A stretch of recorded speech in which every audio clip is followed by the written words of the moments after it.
Good afternoon, everyone. The Sacramento City Council will please come to order. Would the clerk please call the roll to establish a quorum? Thank you. Mayor Pro Tem Ashby. Here. Councilmember Warren. Here. Mayor Harris. Here. Hanson. Here. Here. Here. Councilmember Guerra. Here. Councilmember Jennings. Here. Councilmember Carr. Here. And Mayor Steinberg. Here. If everyone who can please rise, I'd ask the clerk to lead us in the Pledge of Allegiance.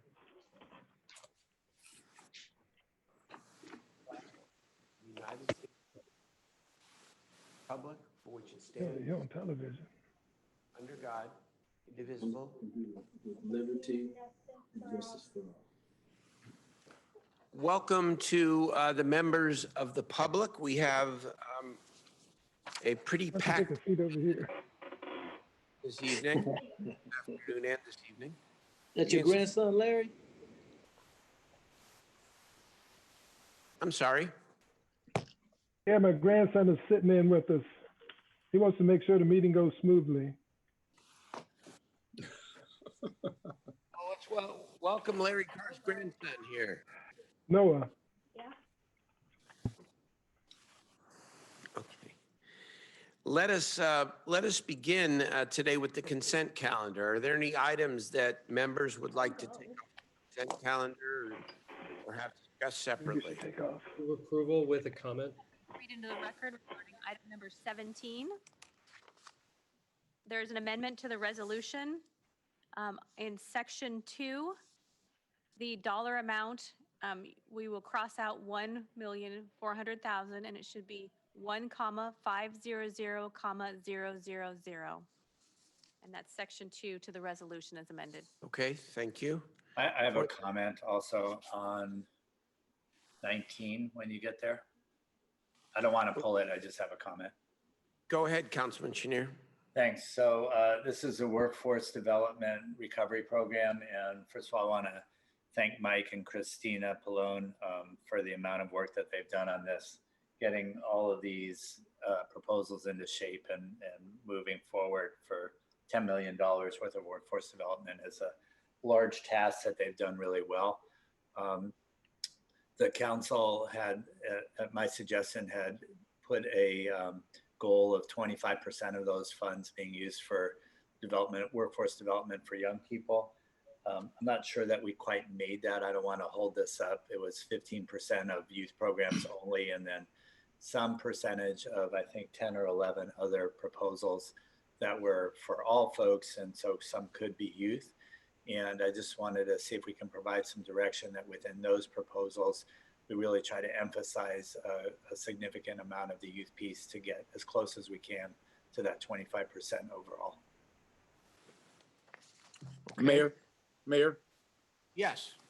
since we're on 19, I'd like to recuse myself from this item in an abundance of caution. Some of the providers who are providing services lead me to ask to be recused from this item. Very good. The record will reflect when we vote on the consent calendar, the Councilmember Jennings abstained and did not participate in any way in item 19. Councilmember Hanson? Thank you, Mayor. I just want to make one quick comment. I appreciate all the hard work on item 19 that has been mentioned already. I just want to ask the city manager for a follow-up to report back to the council. I know Roberts Family Development Center has applied in this category and was not accepted, was recommended by staff for a Creative Economy CARES Act grant, and the commission later denied it.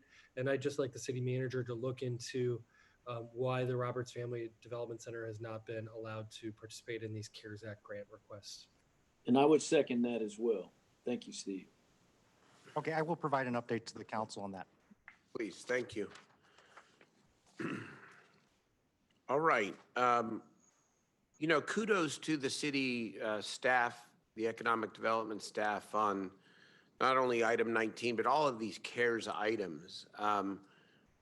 You know, we have laid out a big task for the city and for the city team to land, if you will, $89 million worth of funding mostly for our community. And if we pass these measures today and then follow through with the final set of actions next Tuesday around tourism and the creative economy, we will have done our policy work in parallel with the implementation work. And there's still a lot of implementation left to go, but it's a significant achievement what we have done thus far to intentionally decide we're going to spend this money on and in our community, and then to execute it in the way that we have. It hasn't been perfect. It's been rough.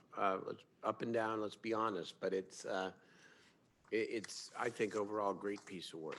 Mayor, if I may, I also want to thank the folks from all the other departments, because this literally has touched every department. The city attorney especially, and city attorney's office has worked very, very hard on this. The auditor. Correct. Right. As well. I know that people have been working overtime on all of this. A true team effort all the way around. Yeah. And to the members for having a lot of really important ideas that have really formed the substance of the categories that we approved a number of months ago. Is there a motion on the consent calendar? I already moved it, Mayor, at the beginning. Already been moved and second. I didn't hear that. I'm sorry. Either did the clerk. Who was that, Steve? Yes. The motion. Is there a second? Second. Second, Okay, again, Councilmember Jennings abstaining on 19, but please call the roll. Mayor Pro Tem Ashby? Yes. Councilmember Warren? Yes. Vice Mayor Harris? Aye. Councilmember Hanson? Aye. Councilmember Chenier? Aye. Councilmember Guerra? Aye. Councilmember Jennings? Aye. Councilmember Carr? aye. And Mayor Steinberg. Aye, the consent calendar passes. Now let's move to the public hearing. We have one major public hearing here today, and then, of course, the discussion calendar, which includes the recommendations on climate, on our Climate Commission work. But let us begin with the public hearing around the West Broadway specific plan. Who is presenting on this? Elizabeth? That would be me, Helen Self, and I'm trying to get my PowerPoint up. Let's see here. Take your time. Is the PowerPoint visible? No. Not yet. Okay, hold on, please. Here we go. It should be it now. And of course, the controls I need are blocked.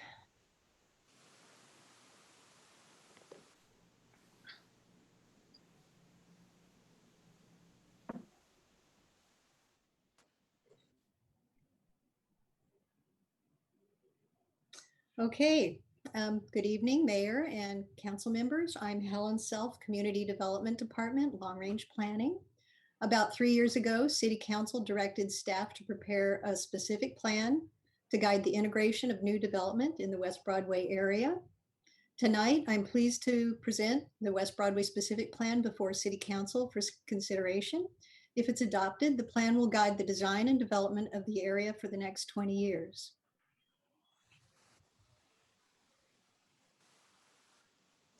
West Broadway specific plan is 292 acres.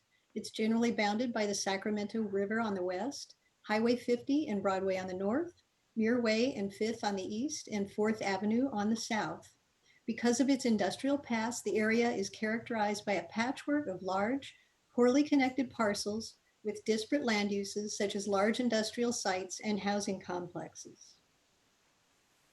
You can see the patchwork of land uses more easily in this map of subareas. Key objectives for the specific plan are providing a contemporary vision and comprehensive plan for integrating new development to enhance neighborhood livability, integrating outdated and dissimilar land uses and disconnected circulation into a well-connected multimodal neighborhood, facilitating the redevelopment of outdated land uses and providing opportunities for new or rehabilitated housing that accommodates public housing communities and a broad mix of income, and providing a vision for future riverfront planning. This concept diagram shows the vision for the West Broadway area, which includes the following key features and benefits. A circulation plan that connects the community with walkable, bikeable urban street grid, integrating bike and pedestrian connections with citywide bike plans, rezoning and amending general plan land use designations for industrial parcels in the gateway and industrial subareas to provide more housing opportunities, rezoning uses along and near Broadway to C2 for higher density and intensity, providing options for Miller Regional Park that provide a basis for future riverfront planning, and providing an opportunity for high density housing near Miller Regional Park to further activate our riverfront.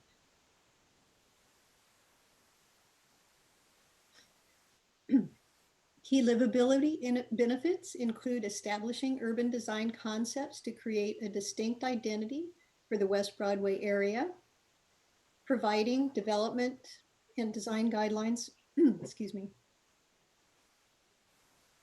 to support the creation of a cohesive public realm with compatible densities and site architecture, establishing an integrated parks and open space network with parks that serve as focal points for neighborhood subareas, rezoning industrial uses to support the redevelopment of fuel storage sites on Front Street with residential and open space recreational uses, and providing goals, policies, and implementation actions to guide and support the provision of neighborhood services and amenities.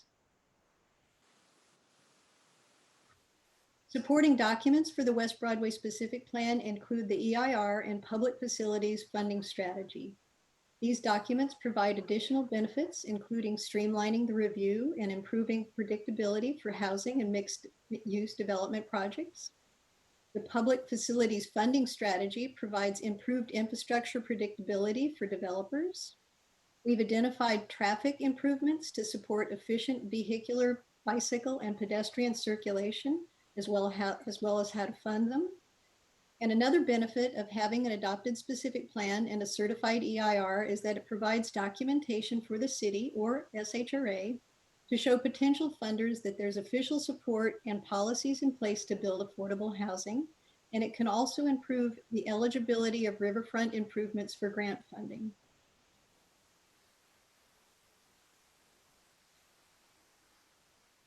We had 2 rounds of outreach, each with well-attended public workshops, plus separate neighborhood meetings with the residents of Alder Grove, Marina Vista, and Land Park Woods. We also attended a back-to-school night to talk to parents at Leotada Floyd Elementary. The draft West Broadway specific plan was based on feedback from the public workshops and the neighborhood meetings. In early stakeholder meetings, staff learned that connectivity would allow the area's school children to walk directly to school through the neighborhood. Public comments from workshops strongly supported improving the livability of the area and improving the bicycle network and infrastructure. A summary of public outreach is provided as attachment 6. Since the draft West Broadway specific plan was released, it has been revised based on feedback from the commissions and the public. Some of the revisions were made to the July 2020 draft. However, staff has reviewed recent comments and provided some additional suggestions which can help clarify the plan's intent. And I will go over these revisions shortly. On July 23rd, the Planning and Design Commission voted unanimously to forward a recommendation to the City Council supporting the adoption of the West Broadway specific plan. The Commission's recommendation included direction to staff to revise the plan to provide more nuanced language regarding what possible outcomes could occur at the Alder Grove site other than and including demolition, and under what specific conditions demolition would be a preferred option. On June 18th, 2020, the Active Transportation Commission passed a motion forwarding to City Council the recommendation to amend the bicycle master plan to reflect the proposed West Broadway specific plan bikeway network. And then also in June on the 17th, a report to the preservation was presented. Recently, we've received a significant amount of correspondence about 2 issues. And the first issue is concerned because people have been led to believe that the West Broadway specific plan will cause the demolition of the new Helvetia Historic District. And the second concern is that low-income residents who live there will be displaced. Based on correspondence we've received, staff have revised the draft West Broadway specific plan to clarify that the specific plan does not require the demolition of the new Helvetia Historic District, and that it supports a range of options for Alder Grove, from preservation and rehabilitation of existing units, to preservation and infill of the site with additional units, to demolition and construction of a new mixed-in community with a minimum 1-to-1 replacement of existing low-income housing units.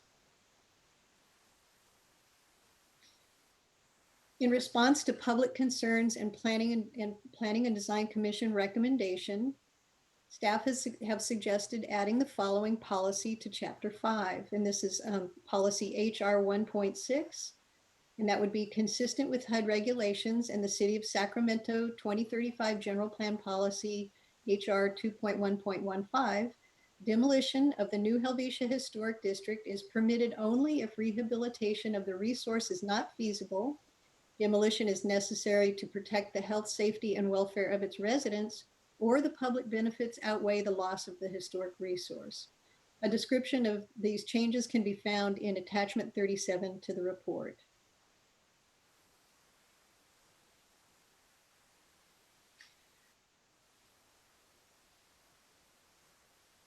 I think I got ahead. Okay, sorry. During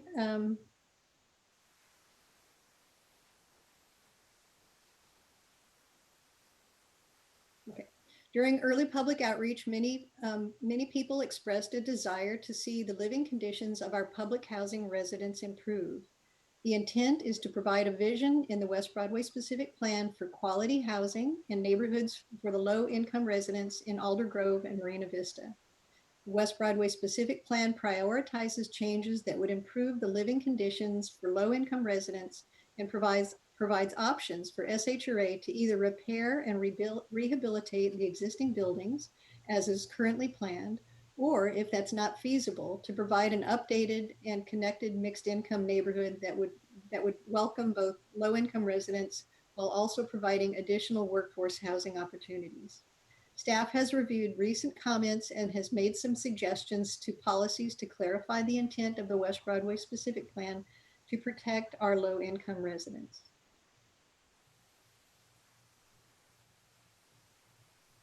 The following recommendations can be found in the supplemental materials along with responses to key social justice issues that have been raised. Based on correspondence received, staff are recommending a revision to policy H.H2.1 to clarify and strengthen the protections for public housing residents and require that there be a minimum of 751 housing units available to our low-income residents within the plan area. In addition, also based on recent correspondence, staff are recommending revisions to policies H-2.2 and H-2.3 to clarify the importance of maintaining affordable housing throughout the specific plan area. Staff are also recommending a new policy to clarify that during the review of development projects, the precise alignment of individual streets may be refined. In conclusion, we've made multiple iterations of revisions to address the key issues that have been raised. And then I'd also like to tie the West Broadway specific plan to the next agenda item, which is a presentation on the Mayor's Commission on Climate Change, by pointing out that the West Broadway specific plan supports the Commission's goals of having 90% of our growth in established center and corridor communities to reduce vehicle miles traveled and per capita greenhouse gas emissions. So this concludes my presentation. We have a team here to answer your questions tonight. I guess I should ask you, let's see. I have to check and see if we've received any additional comments, e-comments. No, And I can share my screen. We have received a few e-comments after 5 p.m. Would you okay. like to share the screen so that council members can review them? Sure, go ahead. And I'm sharing Helen and then I'll share. Okay, there we go.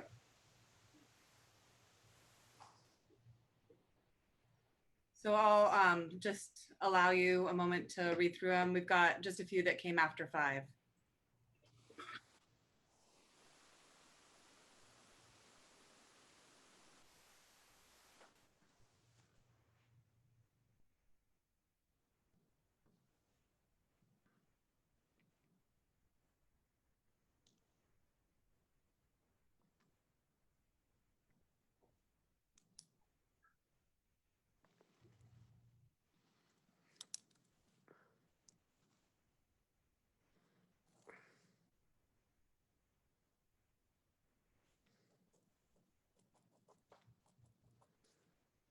Let me know if you're ready for me to scroll on.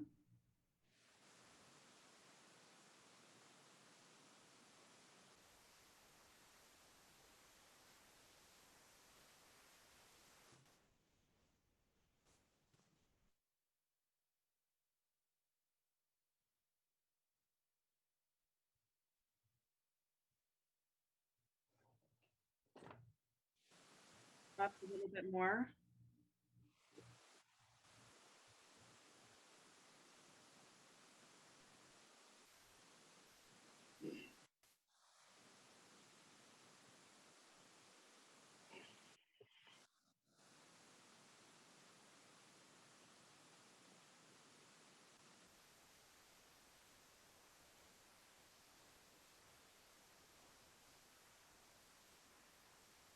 I believe that's it for the ones that came after 5 p.m.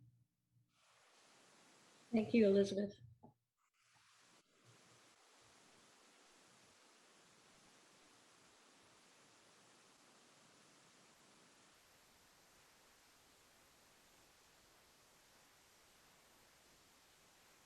Well, I guess what I was going to say is that we have our team here tonight to answer your questions. We have Elizabeth Boyd, we have Greg Sandland, we have Carson, our preservation director, we have members of our consultant team. And so I'm going to basically. Thank you. Why, I'm going to do it a little bit differently here. We do have 8 callers in the queue, and we want to get to them as quickly as possible. But I'd like to hear from a couple of the council members, maybe to help frame the discussion, and begin with the district council member, Steve Hansen. Thank you, Mayor, and thank you, Helen and Elizabeth, for the presentation. I believe SHRA is also available to answer questions should people have them. And SHRA has also been a helpful partner in working through this particular set of projects.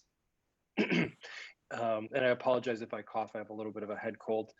The West End of Broadway for over 10 years has been a transforming area from industrial to infill projects, as evidenced certainly by the mill, which has been built over the last few years. And there continue to be a lot of different things coming.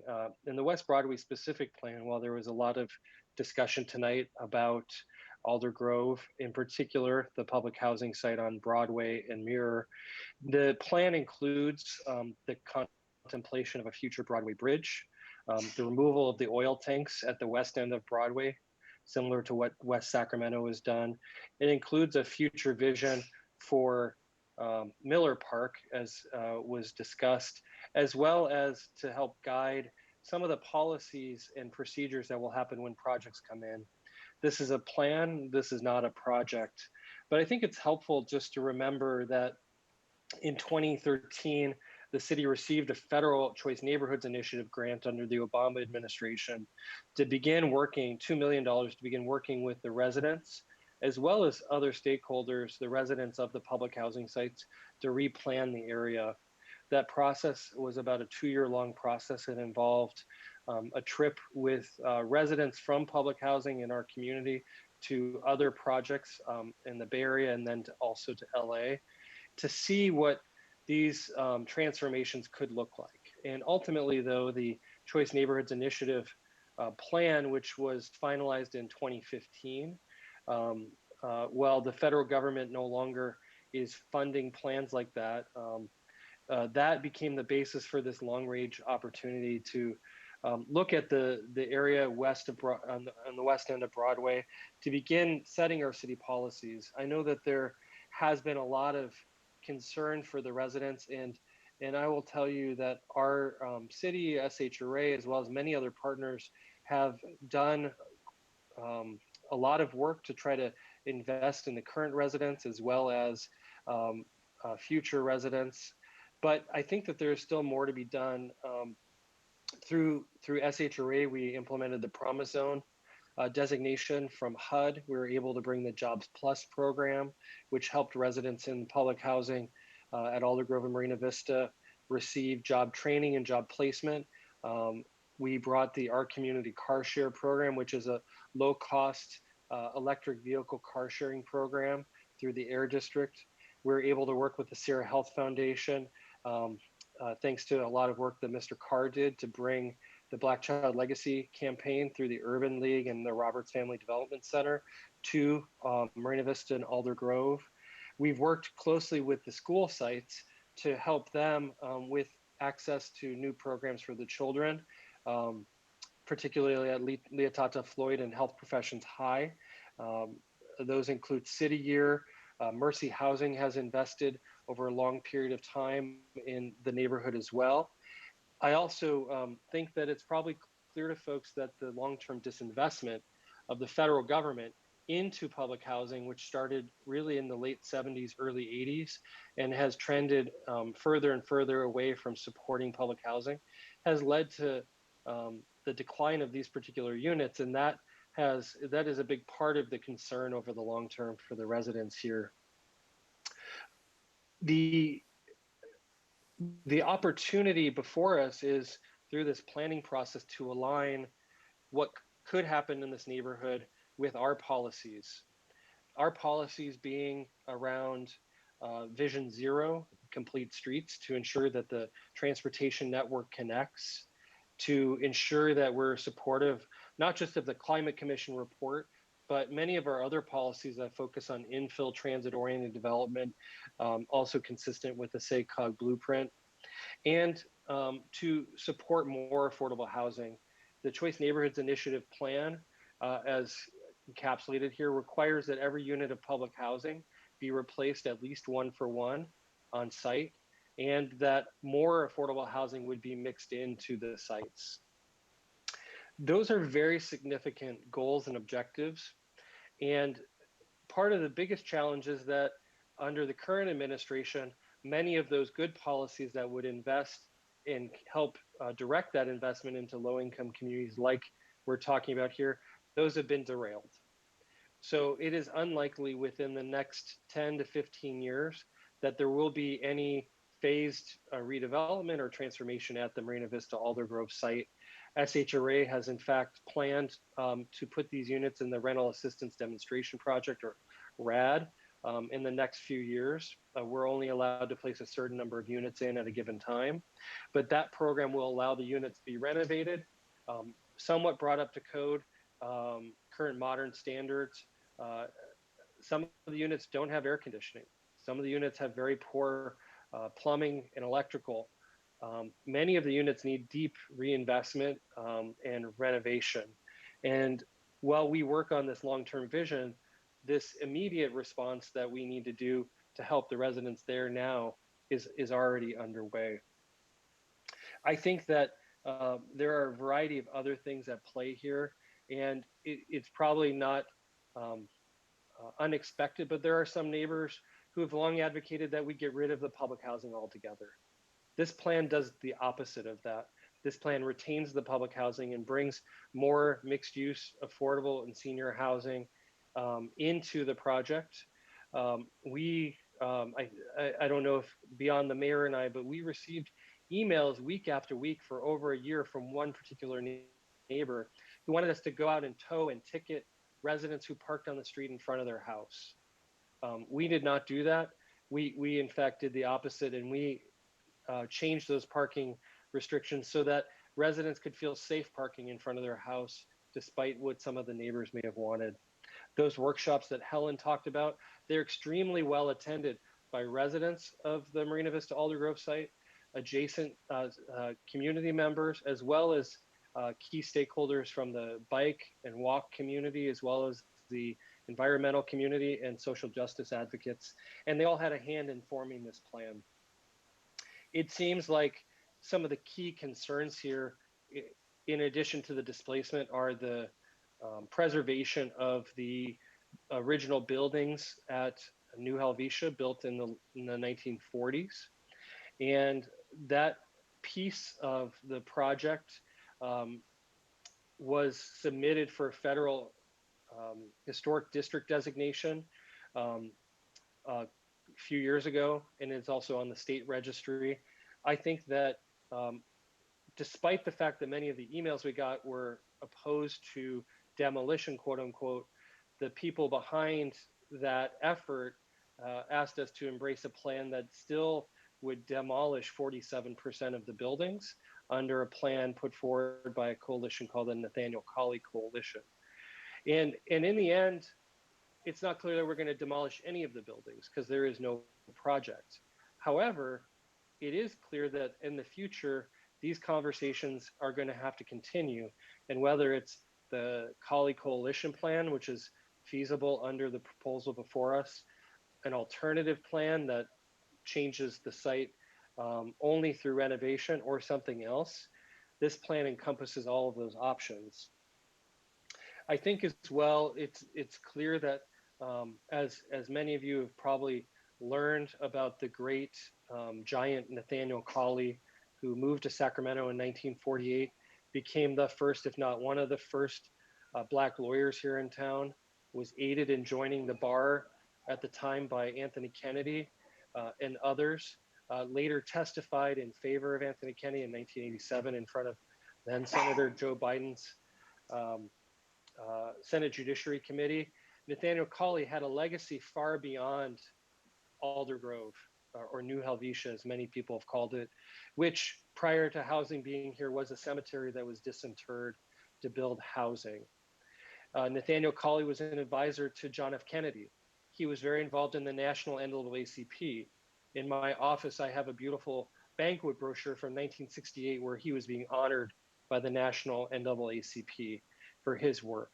He died in 1992, but his family in the community not only helped integrate Southland Park along with families like the Lee family from the Observer.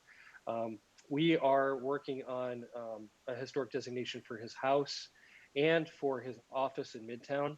I think it would be appropriate if we recommend tonight something on this site as a teaching center for the school children to be able to come to in our community and beyond, that teaches them about segregation, about the challenges of segregation, and heroes and giants of the legal community and community activists like Nathaniel Colley.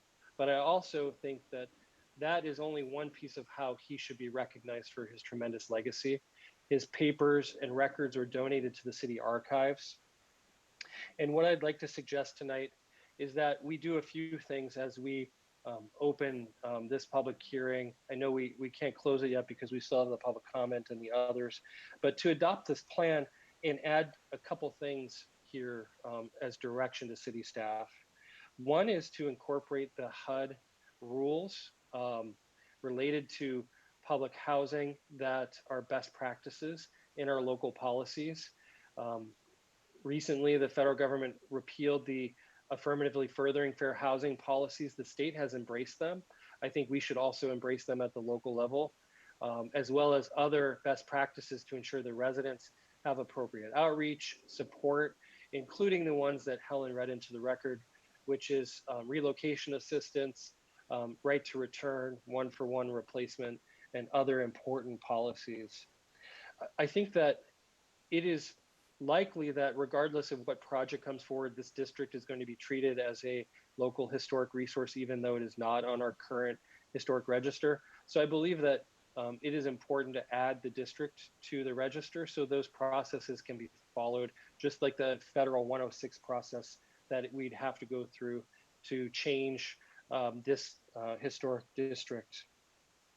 Thirdly, I think that we as a city should set a policy through our law and ledge process to recommend to the state government that the new $400 million courthouse that's being built in the rail yards be named for Nathaniel S. Colley, and that in that building be placed a civil rights exhibit talking about him and others' work to help desegregate. He taught for 17 years at McGeorge. He was a litigant in favor of civil rights on many cases, but he was one of the first African-American men to graduate from Yale Law School, and he came to Sacramento to make this his legal home. And I think there's no better place, in addition to doing something on this site, in addition to landmarking these other properties, than to advocating for his name to go on that new Tower of Justice to honor him. And then finally, should the plan be passed tonight, given a lot of the misinformation and disinformation out there, that we ask our SHRA staff as well as our city staff to do deeper outreach. The pandemic has made it harder to really connect in the normal ways that we would with some of these residents. And I would ask that as if we pass this plan tonight, that we continue to do outreach to the residents at Marina Vista and Alder Grove in particular, so that this plan is understood, and that as projects come along in the future, those residents have an understanding of how and when to contribute and what rights there are as guaranteed by the council, by the state government, and by the federal rules. So that with that, that is my motion. I know we have public testimony. There's a lot here, and I'm happy to take questions or to turn it back over. Councilman Hanson, one question of clarification. You mentioned in your comments that you thought it would be appropriate to ensure that whatever happens at the site in question, that there be a significant educational a piece around Nathaniel Colley and his contribution. Is that part of your motion as well? Yes, Mayor, that we would identify a place that's appropriate, working with the community and stakeholders to honor Nathaniel Colley at Marina Vista, Alder Grove, or the public schools there. And I didn't mention it, but it really needs to be mentioned. This community is hemmed in by physically being separated from the surrounding neighborhood by a freeway, by the cemetery, and by walls. In fact, it has a separate school so that its kids don't go to Crocker Riverside.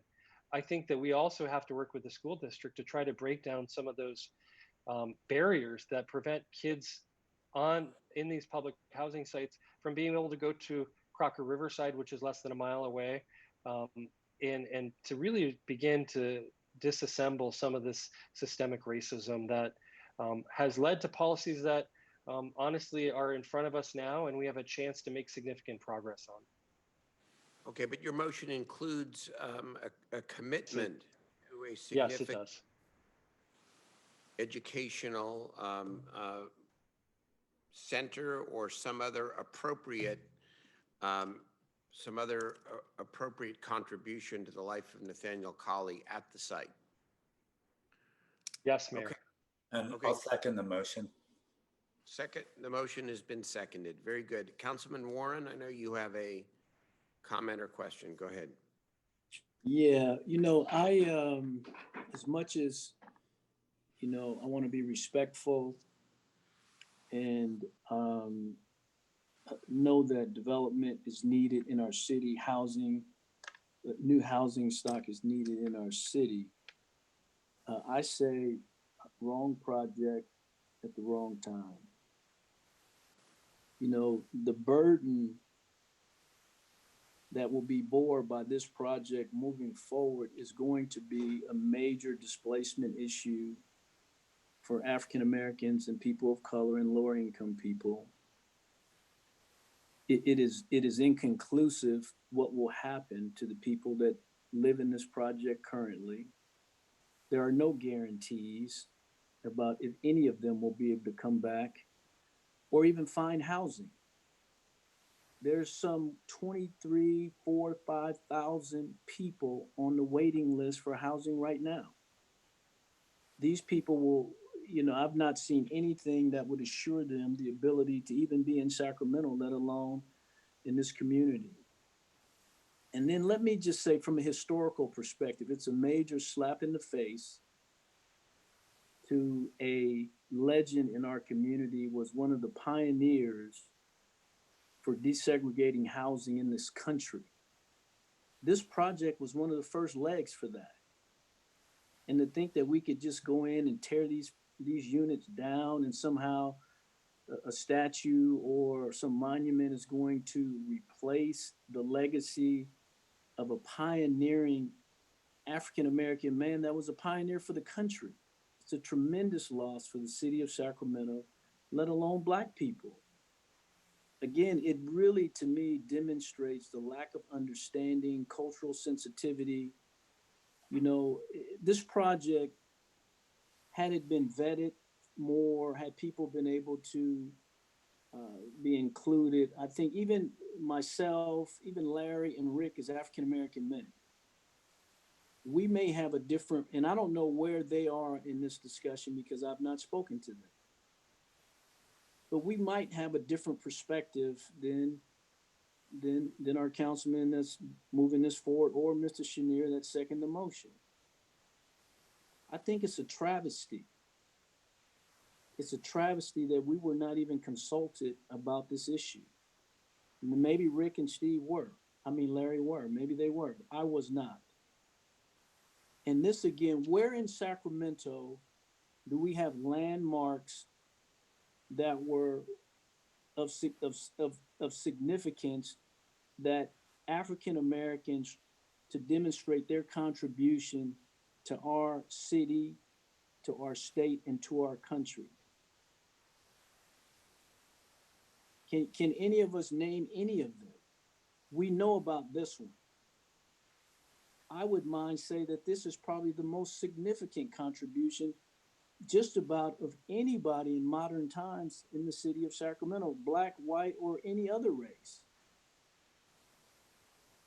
So I don't know how we could talk about replacing this project at this time, knowing that our streets are full of homeless people. This is going to add to it. It's not going to somehow lessen the burden for people to find affordable housing. And I just think it's bad timing, you know, for something like this to be taking place right now. I mean, we got 8 callers on the line for this. You know, I mean, we've gotten a number of emails, and I've had personal calls from people about, I knew Mr. Cawley. He was not some fictional person to me. I know his family.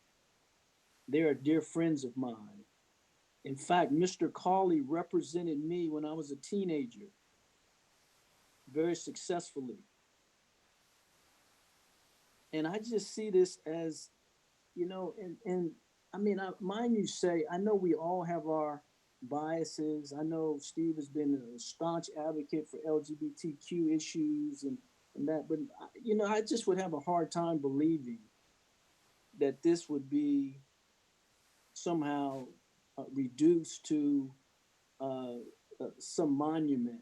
If there was some historic, you know, project that was really the breaking point for LGBTQ people somewhere in the city of Sacramento, and we're talking about just removing it.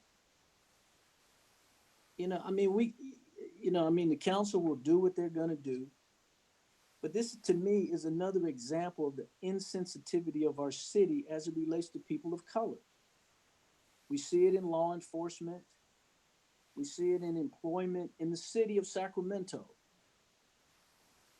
And we see it in housing. This project is what, 70, 80% African American? I mean, to me, it further demonstrates the issue that we have and the reason why people are still in the streets. We don't understand each other. We don't understand what's important to one another. We don't look for the common ground where we can build and go forward. To me, this is a major step in the wrong direction. I won't be supporting it. Thank you very much, Councilmember. Vice Mayor Harrison, I'm going to ask some questions before we turn it over to the public testimony. Go ahead. Thank you very much, Mayor. You know, one of the things that I love about being on city council is that we disagree sometimes and we work through issues. We often have very differing points of view. And the way we, work this stuff out, I think generally ends up for the public good. I appreciate everything that my colleague, Mr. Warren, just said. I agree with some and I disagree with some. What I would like to offer is the benefit of my experience with the other housing project in the city, which was Dos Rios in the River District. Also built before mid-century of the last century, those units had become pretty decrepit. Again, the population involved there, almost exclusively people of color.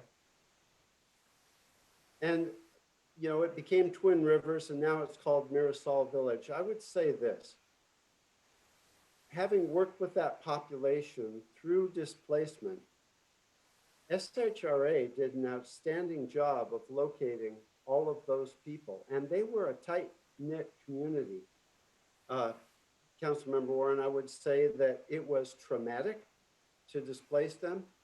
They felt like part of their lives was being torn asunder. But I would say this, that a number of those people felt so tight in their community that they were open to the idea of returning to new units that would be much to their advantage compared to living in, places that were built 70, 80 years ago.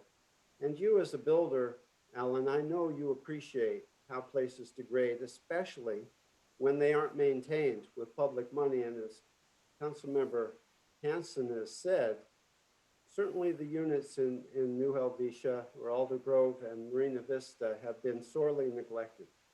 This plan is not a project, as Councilmember Hanson said. It is a vision. And with the amendments that Helen Self brought forward, it does not guarantee demolition of New Helvetia. In fact, it more or less protects it. I believe that we can either rehab those units or knock down some and replace, or if they're really bad, take them out and replace. Because I see it happening with Mirasol Village. I have to admit that some people felt pretty traumatized by having to leave that area, but they were relocated by a SHRA who are very effective at doing this. It's not like the vision of the specific plan is to take out the historic district and denigrate the work of Nathaniel Colley in one fell swoop. I just don't see it that way. The other thing I'd like to say is this, the big benefit to me of Mirasol Village is that we are going to do an integrated income building, a community, a true community of integrated income, which I believe lifts everybody up because it's another way to chip away at segregation and make it such that people, even if they make less money than their neighbors, can have a unit that's just as good as somebody who makes more money than they do. So I see benefit in this, actually. And I appreciate the work that staff has put into this, 3 years of work. Passing this specific plan in no way means that, Marina Vista and Alder Grove are going to be torn down tomorrow or the next year. It would be many years before there's enough public funding to truly either rehab or replace those units.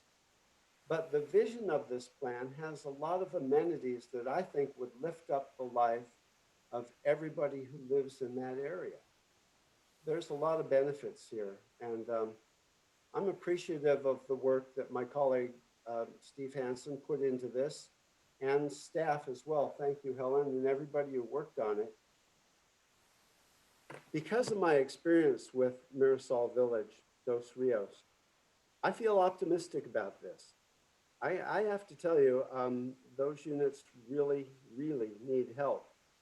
And I believe it will uplift the lives of the people when we can get to that project. It's going to be a while, but as I said, SHRA did a tremendous job of relocating people who were displaced. And it wouldn't happen all at once. It would happen in phases. I think it's manageable. The last thing I'd like to say is, Steve mentioned the possibility of bringing to Lawn Ledge, naming the new courthouse after Nathaniel Colley. And I think that's a wonderful idea.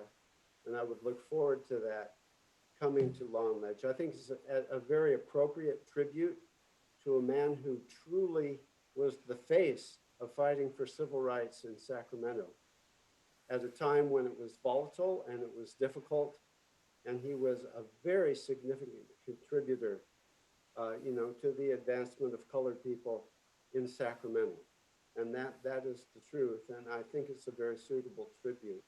So for those reasons, I feel confident that this vision statement is not in any way a denigration of people of color or a guarantee of displacement or that it would create homelessness. I don't believe it for a second. Again, it will not be this council who manages this moving forward. It will be some future iteration of the council who will grapple with these same issues and who will have to maintain the vision of creating a really good project for that area. But at some point, those units are just going to be unlivable. It's not that far down the road. So for those reasons, I support this specific plan. Thank you, Mayor. Thank you, Vice Mayor. I want to ask a couple questions. I'd like to bring in Ms. Dozier, our SHRA Executive Director here. And first make a couple comments and ask a couple questions. First of all, I do think it is important to reiterate that this is not a project.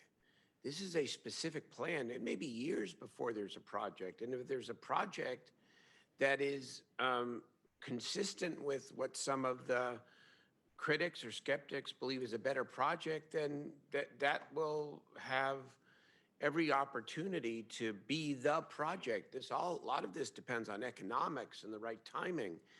But I want to get at some of what Alan Warren raised, because I will just say, and I think this is true for every one of us, if in fact people would be displaced under any scenario and be put out to the streets, as Councilmember Warren invoked the notion of more people becoming homeless, I know I would not support any part of this, period. So I think it's important that we get to what the actual facts are, and I think Ms. Dozier is our expert here, and I want to ask the following questions. Number one, what is the quality, the current quality of the public housing stock in these projects? So as you recall, we have come before the council on numerous occasions and talked about the quality of our public housing stock. And as Councilmember Hanson said, there has been a disinvestment and it's been difficult for us to maintain them with the resources that the federal government has provided. So it is a situation where they are deteriorating over time. And that's why we do have to look at some options to either renovate, or in the case of Twin Rivers, Dos Rios, we actually went through and demolished. It was cheaper to demolish and to start anew. Without being, certainly without invading anyone's privacy or being overly descriptive, can you give some ideas about what you mean by deterioration, what the quality of the living experience is for many people in these older units?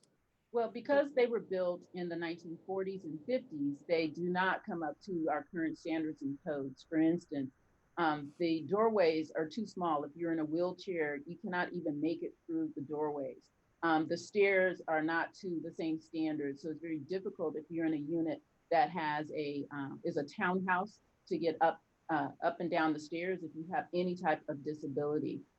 In terms of the infrastructure underneath, and this is really why Twin Rivers was eventually demolished, is the infrastructure underneath that supports it has started to crumble in such a way that it wasn't repairable. And so we did have to move it to demolition. And we saw this in all of the ones that were built in the 1940s and 50s. Marina Vista and Alder Grove were in a little bit better shape than Twin Rivers. However, over time, it's just not going to be habitable. So you have to do something drastic to renovate or to demolish and tear down. And you don't have a position either way, whether demolition or rehabilitation is what is necessary or appropriate at this point? So yes, so based on the tools that we have necessary and what the council has already approved, is we are moving forward with a plan to renovate. So this is going to make the conditions for our residents much better than where they are now. And the Rental Assistance Demonstration Program, or RAD, is currently underway. Our first group of residents have been moved out and will be coming back soon to fully renovated apartments. But this gives us a chance to really improve some of the infrastructure and major systems to really extend the useful life of those assets. Okay.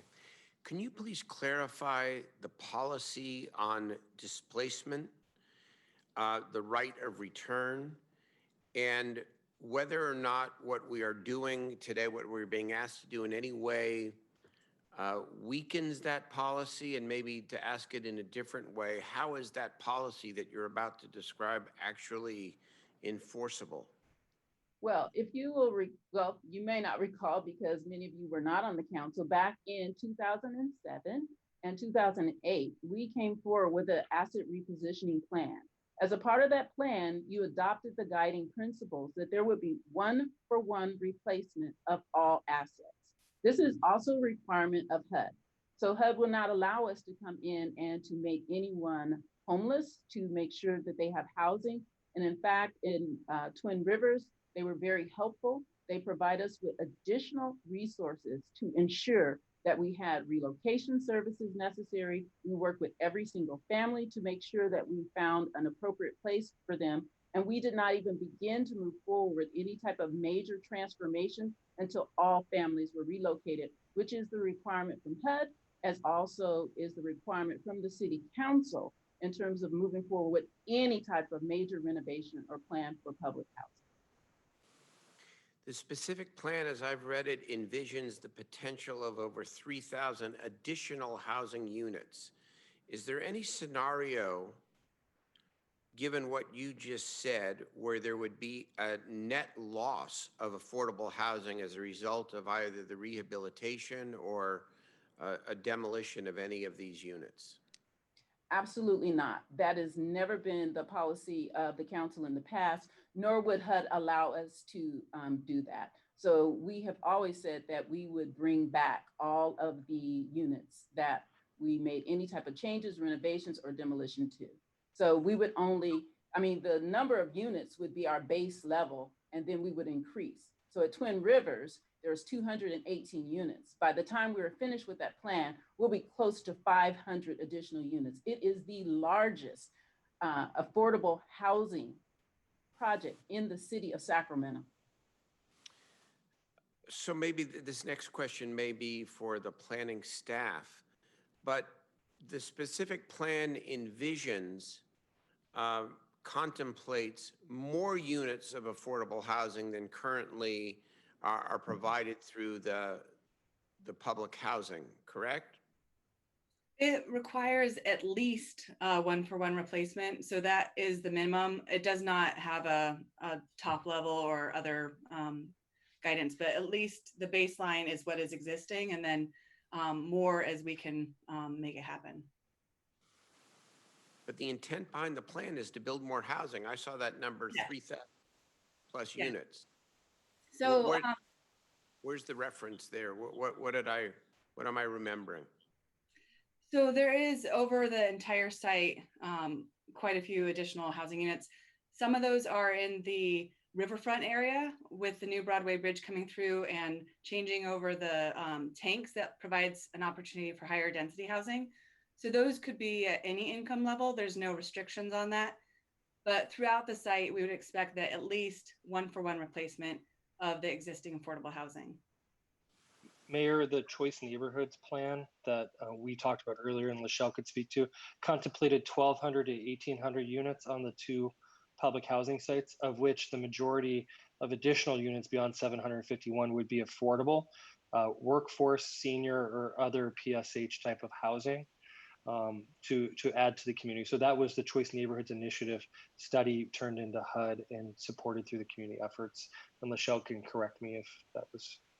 No, that is correct. If you look at between the two sites, there are approximately 60 acres And so we were looking at making it a much more dense site and an opportunity for us to increase our affordable housing stock, similar to what we're doing at Twin Rivers with Marisol Village. Question, if I might. How did you deal with the issue of educational displacement at the Twin Rivers, the now Marisol project for families that had to move temporarily and thus kids having to enroll in new schools?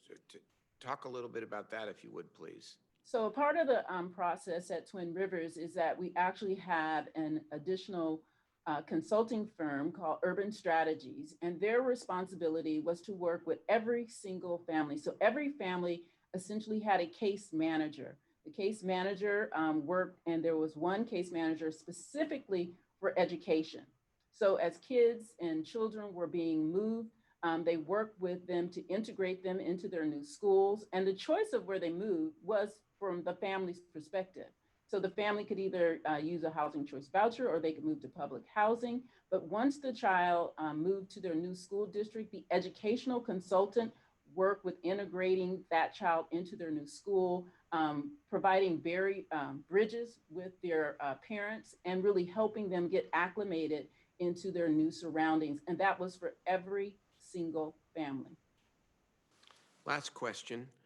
Under either a rehabilitation or a partial demolition scenario, how do you maintain the historic nature of the existing development for all of its challenges and its deterioration as you've described it?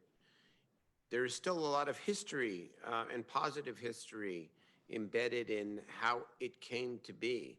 How do you maintain that under any project that might come forward consistent with this specific plan? Well, we've looked at that in terms of how it's been handled in other areas throughout the country. And when there has been some history that is very unique to a site, we really work with the community, we work with the residents to come up with what would be the most appropriate way to honor that history. And different communities have done different things. Some have done things where, depending on the site, that they have left some of the buildings intact. And some have turned those into community centers. Some have done more educational outreach. Working with the school is an excellent suggestion, as the council member also laid out, because there is a school that is immediately adjacent to the apartment complex. So those are all opportunities for us, and we get an opportunity to craft what is best for our area. Okay, thank you. I'd like to now turn it over to Councilmember Chenier, then Carr, then Ashby. Thanks, Mayor. Lachelle, hang out for a minute if you can. So I've had a lot of discussion. Well, let's go back a few years. Let's start with that. If you could talk, and I know that we have gone through this issue before of what we're doing with those two projects. I think it was 2015, is that correct? Yes. That we had a major discussion about it and we're not really able to find the funding. That is but correct. This is, since then I have not heard from anyone in the neighborhood until about 2 weeks ago when my inbox started getting filled up. And I've had a lot of discussions with a lot of folks in the neighborhood where I live and in other neighborhoods, and we've certainly got a lot of emails about this. And I think that there's a lot, as Mr. Hansen said, there's a lot of misinformation. I also just want to state that I think the overall plan, there's a lot of great stuff in here, reclaiming the riverfront, the bridge, other pieces of that puzzle.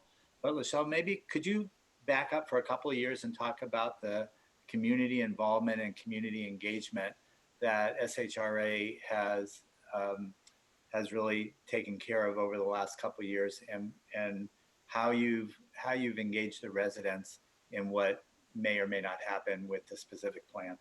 Mm-hmm. So the specific plan, we've been working on this for quite some time in collaboration with the city. And the staff, I think, really laid out a very good kind of timeline of a lot of the meetings that occurred.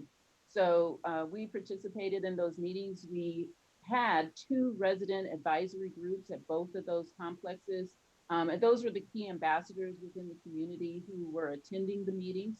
And in fact, some of the individuals who I think have been featured in social media really were the ones who were a part of these discussions and who were in the meetings. We had an opportunity to even take some to DC, to LA, to different places so they really could see what the new vision of the community would be. In addition to that, we really worked very, very hard to make sure as we transitioned and pivoted from the choice neighborhoods into this RAD and this renovation program, that we did have outreach. We did have meetings with all of the residents that were available and that showed up to talk about what are the types of changes that they're going to see.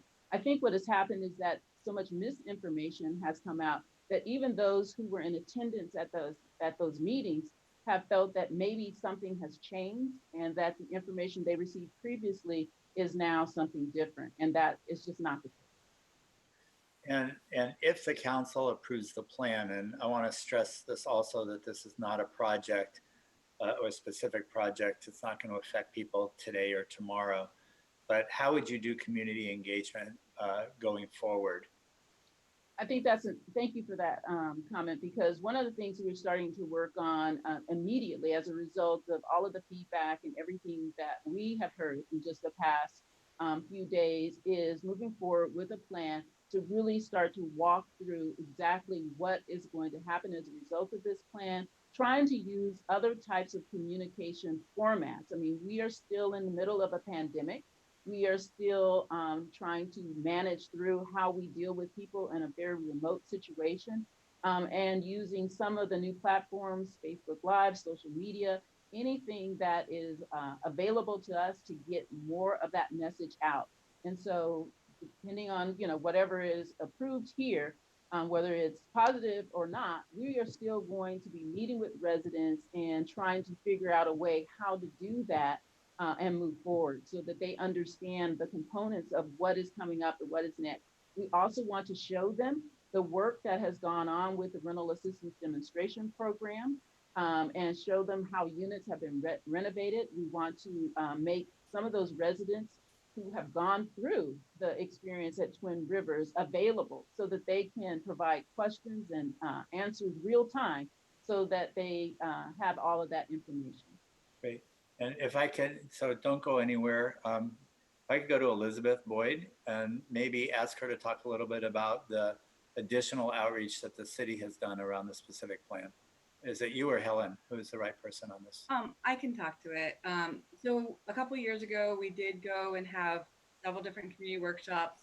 We met with the residents and, as Helen had provided in the presentation, used that input to create the draft plan.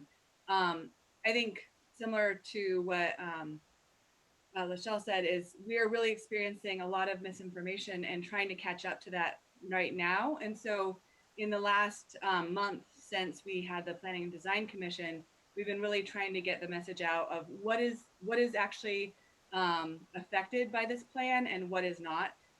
So we went on KDEE 97.5, Tyrone Williams from SHRA and I, and Lynette Hall, our community engagement manager, went on to interview us and have a discussion that was shared over the radio. And then we also released a frequently asked questions via our city blog post. And I know SHRA also released one, that was very specific to their residents. And we have heard from someone from Mercy Housing that has been hearing some confusion from residents and parents at Leotada Floyd, and she helped set up a meeting with myself and Tyrone to talk to residents in September. So we're continuing. I think that no matter what happens tonight, we really need to continue to get the message out because, people are very confused and in the middle of the pandemic, feeling very fragile, and hearing that their housing might be affected is just, I think it's a very emotional thing. And when people are telling them that, it's hard to understand, that this is a plan, that this sets out vision for what, a developer would be required to do in any of the developments in this area, rather than setting a, requirement to develop in a certain way. So we're continuing to get that message out. I think we can always do a better job about that. And we'll be trying our best to make sure that people start to feel more safe and secure and not feeling so uncertain and scared. Great, thanks.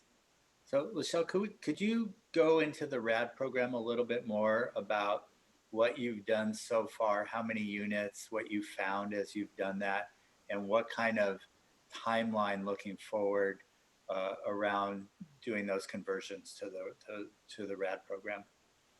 So the RAD program, Rental Assistance Demonstration, is an opportunity for housing authorities really to move from the conventional public housing platform to a different one that provides more funding and resources so that we can actually infuse private capital into our portfolio and fix up units. Previously, we could not do that under the rules of HUD. You know, it just wasn't allowed. So this program now allows us to attract that capital so that we can take that to really fix up the properties and actually get into the units and make the repairs and renovations that we weren't able to do before. Under the old program, all we usually could do was kind of really deal with the exterior and the roofs and, you know, kind of Band-Aid approach. But RAD is now going to give us more resources where we can go in and we can fix the interiors, we can do the kitchens, we can do bathrooms, we can do floors, you know, all of the things that is going to really make it a much better and more habitable living environment. So we have started this program under your approval and direction and working with HUD. Our very first one in our pilot is finishing up, and I think the residents have been out for about 45 days. And it's kind of the same as if anyone's coming in and doing major renovation to your house where you kind of have to move out and relocate for a period. And while all of that is being done, and they will be coming back to brand new units that have all of the more modern amenities. And there are things that, you know, sometimes I think we may take it for granted in terms of air conditioning and garbage disposals or dishwashers. You know, those are the things that we're able to include in our units now as a result of that. So that's our very first phase. And now the next year, we'll be working on our next phase, which will be some of our elderly units downtown, our high rises. And then from there, we'll start to systematically move throughout our entire inventory. So for Marina Vista, they are scheduled for 2023.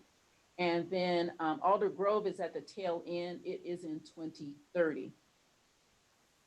So, and how many, I'm just a little bit confused if you can help me. So between the RAD program and some of the things that are in this plan, how do those comport with each other?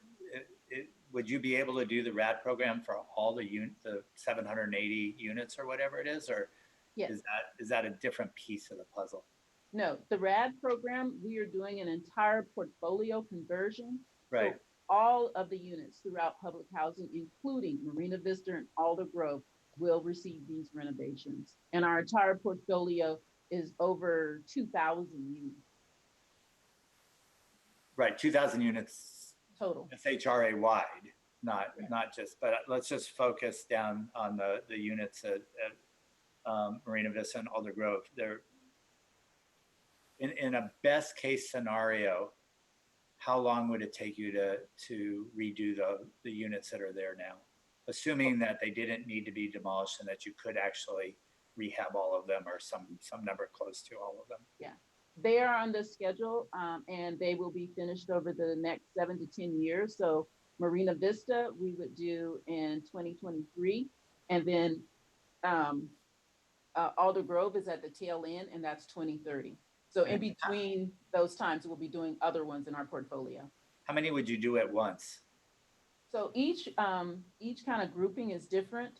Are you referring to just Marina Vista and Alder Grove? Which one? Yeah. Oh, okay. Once we get in and we actually do kind of our physical needs assessment, then we would break it up and then work in phases throughout the project. So I don't have that information now, but we wouldn't be displacing everyone at one time. Right. We would do a portion of that community, move people out, move them back in, and then work through. And just a couple more questions, and I really appreciate your patience with me on this. So the thing that concerns me most is the displacement, and hearing you talk about phasing this as you go and is comforting. I appreciate Mr. Hanson and what he said, and staff's taking the HUD rules and making them local as well into our own policies. Have we looked at best practices anywhere in the country around policy and displacement? Do we has what you've done so far, or what we've done so far as a city, is that the best we can do and the most stringent rules that we can do, or are there other things that are possible? I mean, I don't want to toot our own horn, but I think other people would probably come to SHRA to see exactly how we really have been the model for really relocating people. We work with people. It doesn't matter how many different places that they may be interested in. We just continue to work with them to find the right location for them. That's exactly what happened at Mirasol Village, and that's how we would work through these issues. And we look at all kinds of things. We look at the school district. We look at, you know, their job. We look at their ability to get to doctor's appointments. And luckily, our portfolio is so large that then we're able to identify, then maybe you should be relocated to an area in the north side of town, or the south side of town, or somewhere close to where you are now, and really make sure that we get them to where they need to be. But they still basically have a right of return to the special plan. Mm-hmm. Okay. They have a right of return, and especially under the RAD rules, they have to come back to their unit. I mean, that's the whole reason, and they want to, because now it's renovated. It's a great unit. But under Mirasol Village, that one is a bit different, where they actually were out of their units for so long. It's their choice. They may want to stay in their community because they've been there, or they may want to keep the voucher if that was the route that they chose. But it really is up to our resident. It is driven by their desires and needs. Great, thank you. So again, as I said, I've gotten lots of calls on this. I've had some really good conversations with people that I respect greatly. After some of those conversations, I walked away thinking, you know, or hearing from these people that people were getting kicked out of their homes tomorrow. And that's just not the case at all. And I know that with Twin Rivers, you've had now some pretty good experience in how you do this. I think this is probably a decade-long project as we look at it, and finding funding. Bottom line for me is really around the need in our community for affordable housing. And I think this was where the mayor was going a little bit on this. I hear that over and over again. I represent Oak Park. We are working diligently to create more affordable housing. I'm working with Mr. Guerra on this because of Aggie Square. The fear of displacement is huge. If we can do a minimum of 1-to-1, but do better and create more affordable housing and more affordable housing within mixed use developments, that just, I think, is a win for the residents and a win for the city. So I will be supporting this. I know that this, again, I want to stress this is a plan. And as things come forward, we'll have many discussions about this for this council and future councils to really ensure that what we say we're doing is what happens. So, Lachelle, thank you. I appreciate the work of SHRA on this. And, you know, we don't always agree on everything, but this is one where I got to give you guys kudos. You've done a really good job. You've done the outreach. You've got a good plan here, and I think this will be a great thing to do if we can make it successful. So thank you. Okay. Thank you, Councilman Schooner. I have 4 more members and 18 callers, so take your time. Councilmember Ashby, Mayor Pro Tem Ashby, go ahead. I think it's Carr first, Mayor, and happy to go after him. I'm sorry? I think it's Councilmember Carr before me, and I'm happy to go after him. Councilmember Carr, go ahead. I'll make my comments brief. You know, I'm sensitive to public housing. I grew up in public housing for 22 years. And I wish we had the programs then that are being offered now, especially growing up in Virginia in public housing without air conditioning. And I just wish we had had it back then. And I lived in public housing when Nathaniel Colley integrated public housing across the United States. I was in college when he did it. I was a junior at Norfolk State. But that's really neither here nor there.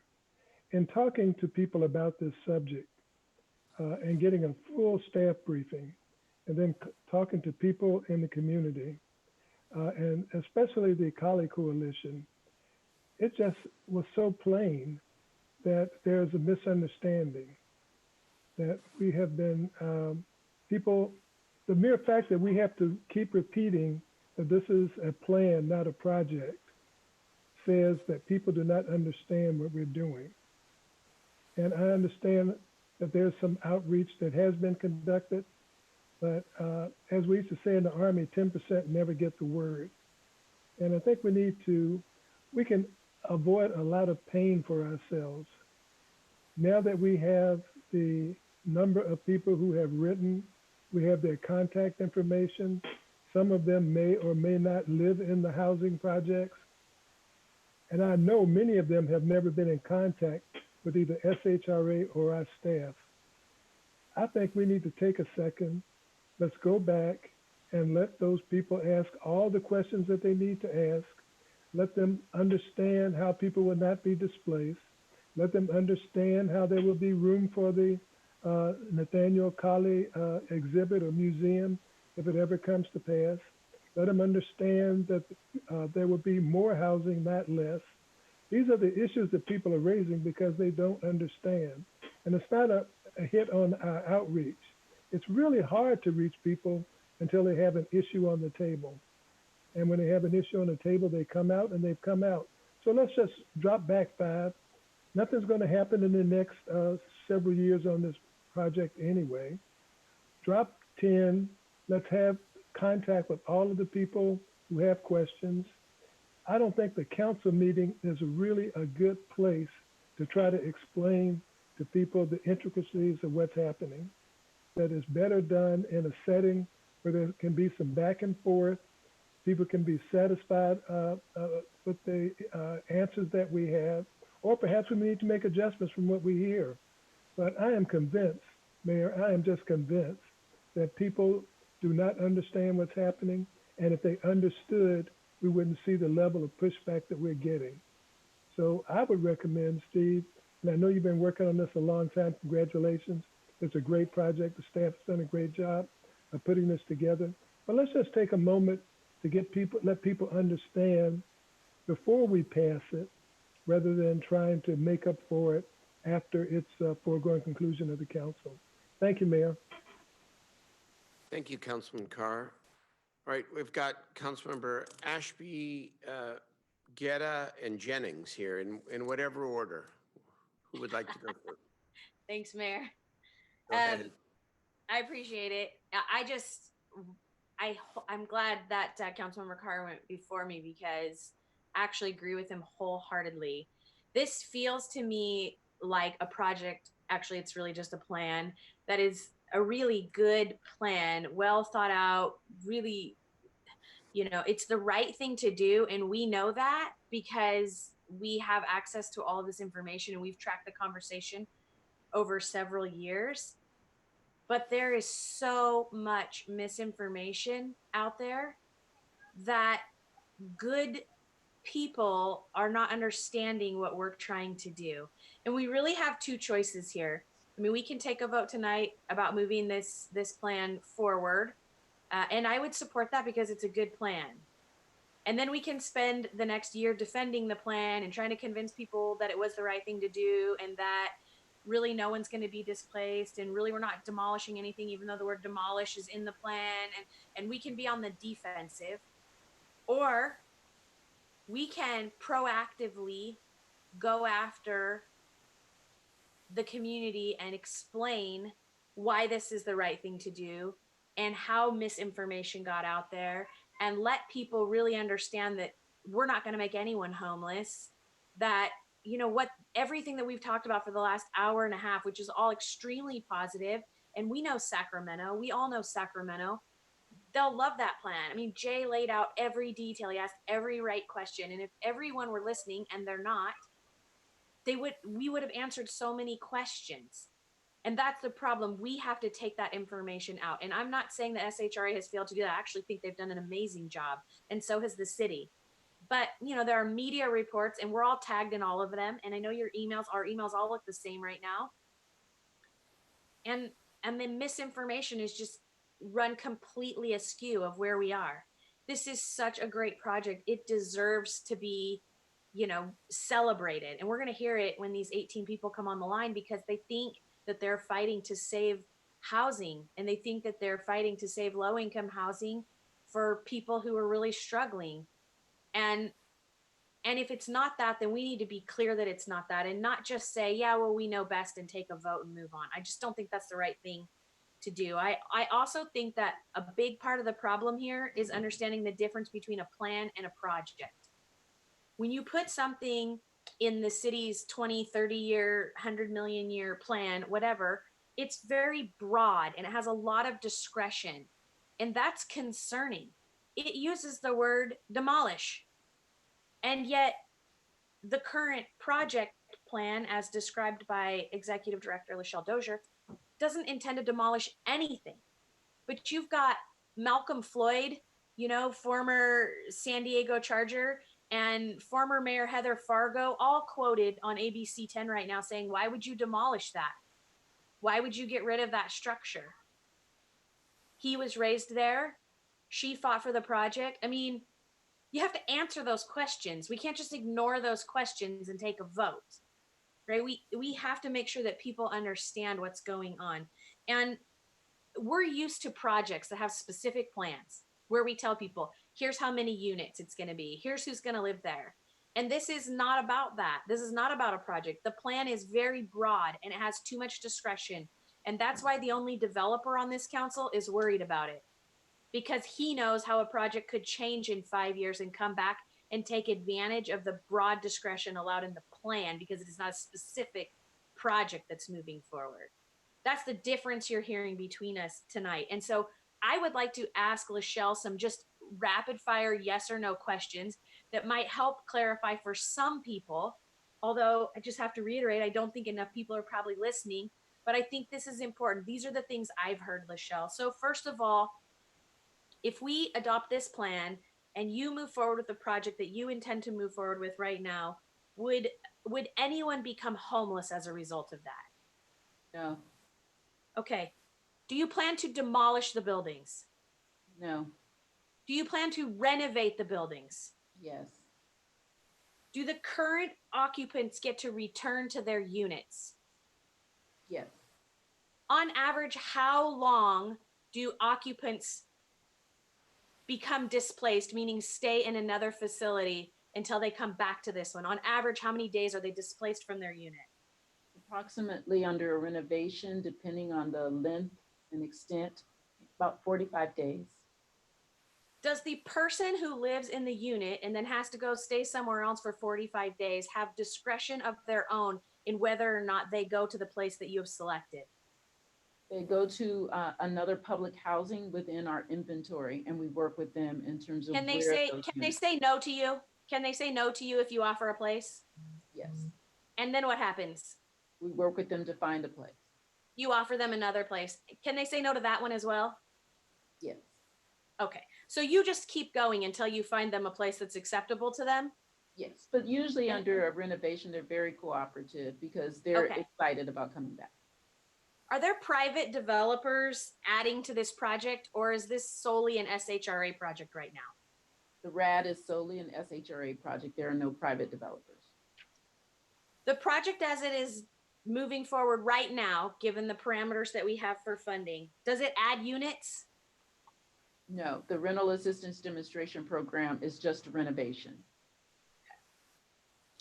How many community meetings have you held? I don't know off the top of my head. I would have to get back to you. Okay, give me an estimate. Ask somebody on your team for an estimate while I ask you the next couple questions, okay? From a historic preservation point, will we be keeping the exteriors of the buildings? Under the rental assistance demonstration program? Is that the question? Yes. Yes. Yes. Mhm. Okay. Here's the $1,000,000 question. Do we have to adopt this plan right now? What is the time sensitivity to making this decision tonight versus a month from now and working to clarify all of these issues with the community? Well, in terms of the rental assistance demonstration program, we are still moving forward. There's a lot of work with that. I don't know if there are other components of the plan, and maybe the city staff or the council member might know better about the other components, because this plan is not just about Marina Vista and Alder Grove. But in terms of the impact to those particular ones, there isn't a time urgency tonight, but maybe the council member knows more. So it wouldn't delay progress for you if we put this off for a month to do some outreach and make sure that people understood what Councilmember Chenier and Carr and Hanson and the mayor already understand right now, and that we address some of Councilmember Warren's concerns as a developer who sees the broadness of the planning discretion. Not for the SHRA part of it. Not for your component. Okay. And then in Did you terms get of the number of meetings, Yeah. 10 to 12. 10 to 12 meetings over what period of time? Over the past, year or so? About a year. So at least one a month. Okay. So thank you, Lachelle. Here's my two sort of final thoughts on this, other than I'll support you guys if you really want to move this forward today, because it is the right thing to do. But I don't think it's the right thing to do today. I think we should do this project. We should move this plan forward, but we should do exactly what Councilmember Carr said, which is take a beat here and go talk to people and make sure they understand exactly the answers to the questions that Lachelle just answered. And then I have two specific things I want to say just moving forward. One is I heard mention in there somewhere about fencing off one school from another. I would never agree with that. This is the whole point here is to integrate. The school should integrate. And second It was of the all, opposite. It was to have them integrate, which they are okay. not. Yeah. Think it might have come out wrong in terms of how maybe I'm the only one that misunderstood that, but I think it was stated wrong. So I agree with that then.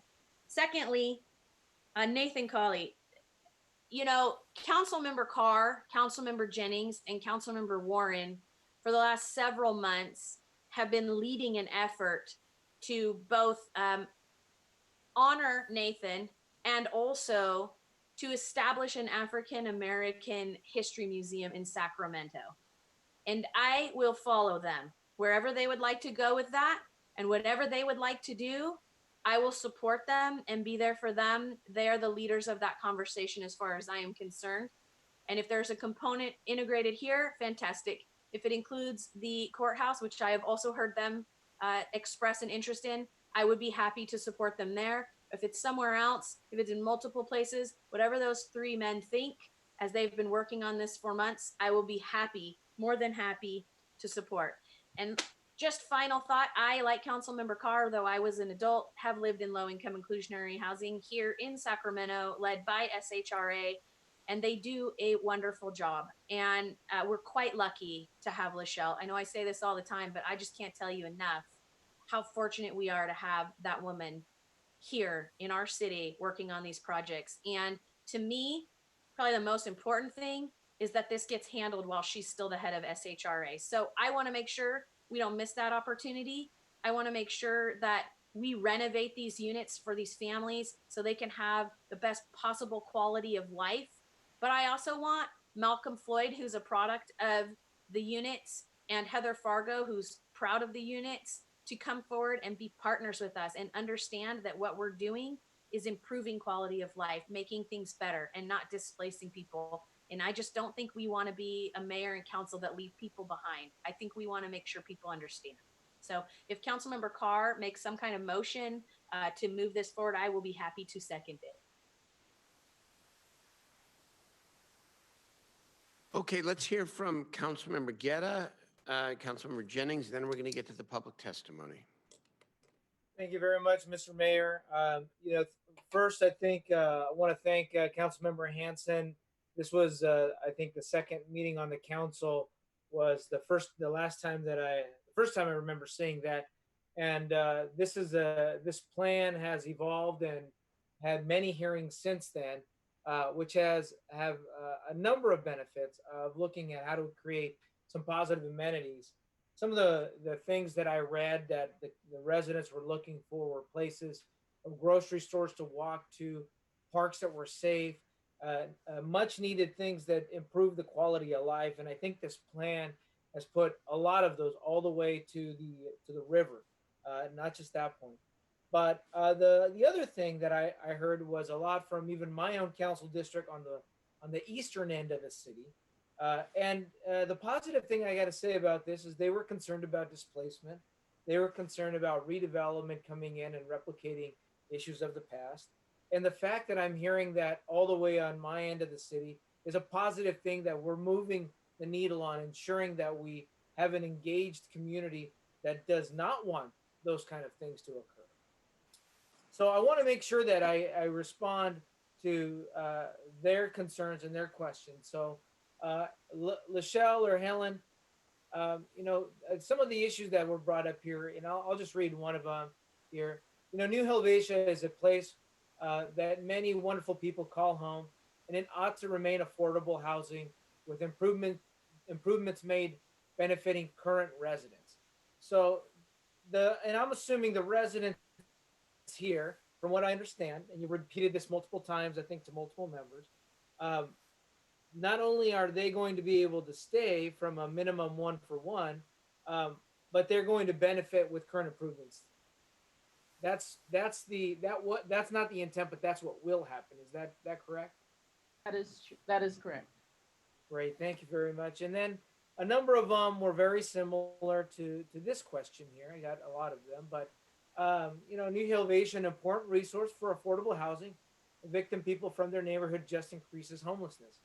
None of this, from what I heard at all, will create evictions. Is that correct? That's correct. Great, thank you very much. And from what, at least from what I'm understanding here, there's a potential for 1,200 additional affordable housing units.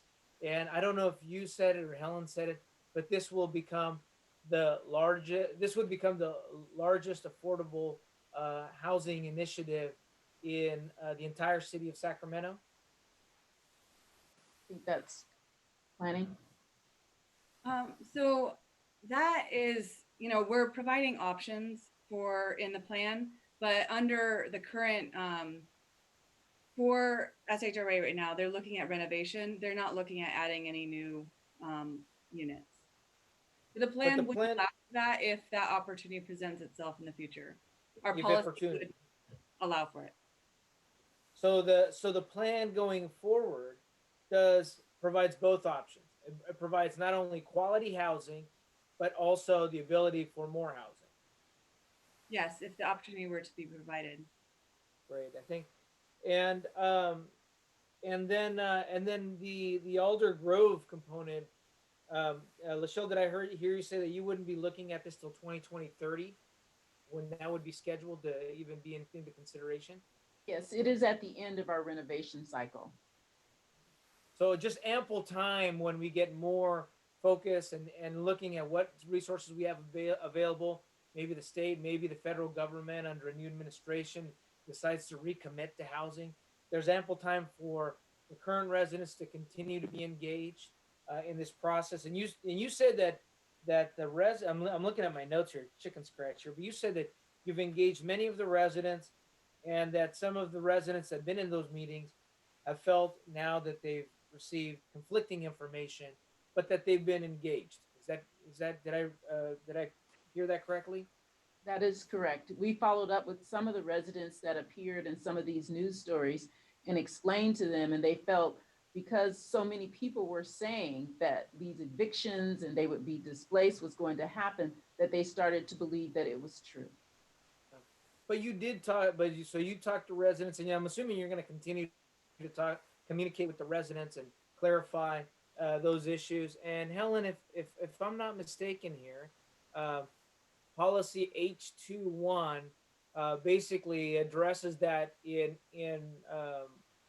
bold here, that relocating residents during renovations or whatnot would be given the right to return to the rehabilitated housing unit. Is that correct, Helen? Yes, we updated the policy to reflect what was already in place with the HUD guidelines and other requirements. Good, good. So those are already in place, but we're updating them to make them ironclad. And I think I agree with Councilmember Chenier here that the guidelines of the 1-for-1 unit as a minimum it's a minimum. I mean, we should be looking at how every time we look at looking at a unit, how do we go from 1 to 2 or 1 to 3? I mean, if we've got the resources, we should be pushing for that. And so I'd like us to continue to be figuring out how do we be bullish on pushing for more affordable housing and at all levels of the affordable housing spectrum, from extremely low to the workforce housing opportunities. I think the last thing I'll just say here, because a lot of the questions were asked and most of the comments I received from my folks in my district were those there.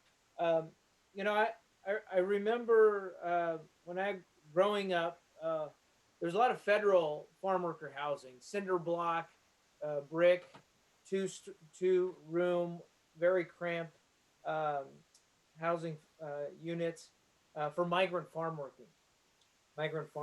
And I remember being with my cousins during the harvest in the evening, and they all had one really shoddy swamp cooler that was supposed to cool the entire unit.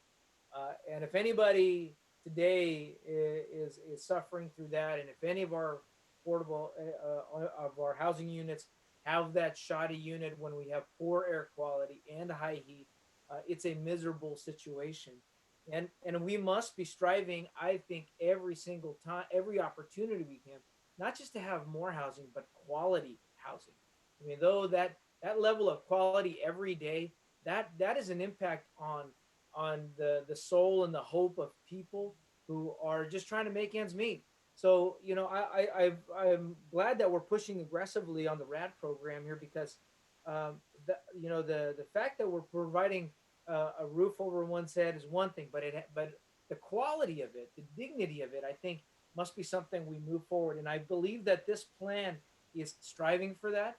Not only that, but the actions that we've put forward are moving towards that. And I feel very positive that the efforts here that the city and SHRA are doing are going to achieve that. But we do have to make sure that we address that information issue. So I just want to say, having lived in subpar housing and poor quality housing, and particularly some without air conditioning, this is a great step forward. And I appreciate the staff, but I'm also interested here in hearing what the residents have to say and continue to hear. But I want to make sure that we make those points clear about protecting people's housing and the quality of housing. So thank you very much to all the staff. Thank you, Mr. Mayor. Thank you. Councilmember Jennings, and then we'll get to the public testimony. Thank you, Mayor. My colleagues have spoken and I've listened and I've heard a lot about the questions and the concerns and everything. And I just want to kind of, weigh in on a couple of things here. Number one, I'm very pleased to have SHRA on our team. There are no better experts who have had experience at doing this than them. And they have proven it right here in our city. And for every other city that wants to do it, they come to our city in order to do it. And I think they've heard it very clear tonight, is that for this particular plan, not project, we need to make sure that we go back out and effectively communicate to the resident and to the community, the surrounding community, because for whatever reason, there's been conflicting information that has been given. And so I want to make sure that we understand within the plan, and we've got time, because potential construction for Marina Vista won't start until 2023, if I'm correct on that. And then it's going to take 7 to 10 years. So we've got time in order to go out and effectively communicate and talk to them about the rumors that are out there and the concerns about displacement. And I want to thank you, Lachelle, for answering the question about displacement, so that there is no concern about any member being displaced. And I mean, I think that's a very important point to get out there because that's where people's concerns are right now, based on where we are now in the pandemic and what you see within the homeless situation. Councilmember Warren mentioned something about timing. This is the wrong time. And I thought about that long and hard, and I tried to understand a little bit more about what he meant. These units were built in the 1940s and the 1950s, correct? So with that, knowing that, if I do my math, that means that these units are somewhere between 70 to 80 years old. And many of these units don't have the modern conveniences that many of our homes have today.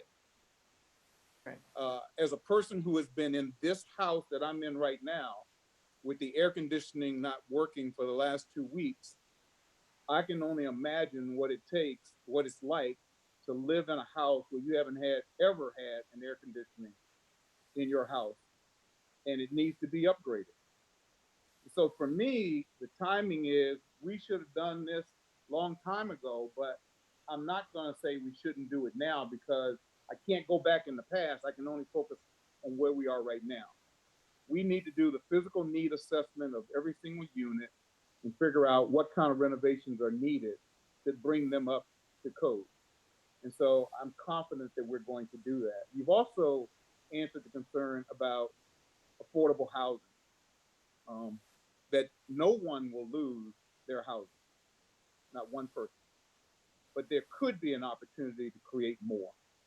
And so with that being said, I'm going to support this plan tonight. I'm hoping we don't delay it. To me, every single day that we delay it, we affect the quality of life for those who are living in those units. And I think this plan needs to move from plan to action, which is the next step after any successful action plan. We need to go from plan to action. And the more we delay it, we are hurting ourselves when we have time now to effectively communicate to everybody that needs to hear and get clarity on the issues that they have in front. And the last thing I'll say is, as far as Nathaniel Colley is concerned and honoring his history, what has helped me through this whole conversation is to know that something needs to be done by the city of Sacramento to make sure that we honor the greatness of Nathaniel Colley. And we can talk all night or all day and have a different workshop or meeting on this subject and talk about it in more detail about how we do it. I like the idea that Councilmember Hanson put on the table as far as the courthouse and the rail yard. I like that. I like the idea of the African American Museum being named after him. I like all of those ideas. All I'm saying is we need to make sure that we make it a priority to honor him. And so, Councilmember Hanson, I thank you for bringing this up. I thank you for bringing this plan up. I think it is a great plan that's going to help us move the agenda on affordable housing that has not been moved in a long time. And so I'm in favor of voting on this tonight. Thank you, Mayor. Thank you, Councilmember Jennings. Let's now get to the public testimony. Public's waited a long time. Let's hear from our constituents. Thank you. Thank you. May I have our first caller, please?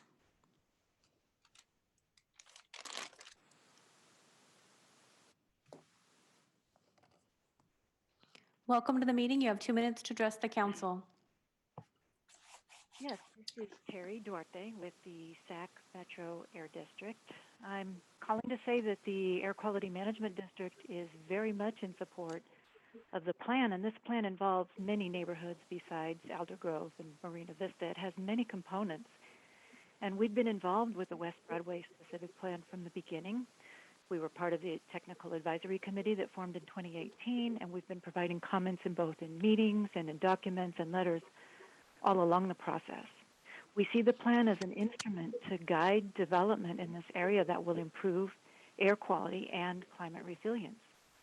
Vehicle emissions comprise about 60% of total air pollutants in this region, and this plan will help reduce vehicle emissions by promoting infill development and supporting the use of active transportation, walking and biking. And we also support the plan because it will reduce air pollutants that are generated by the operation of buildings.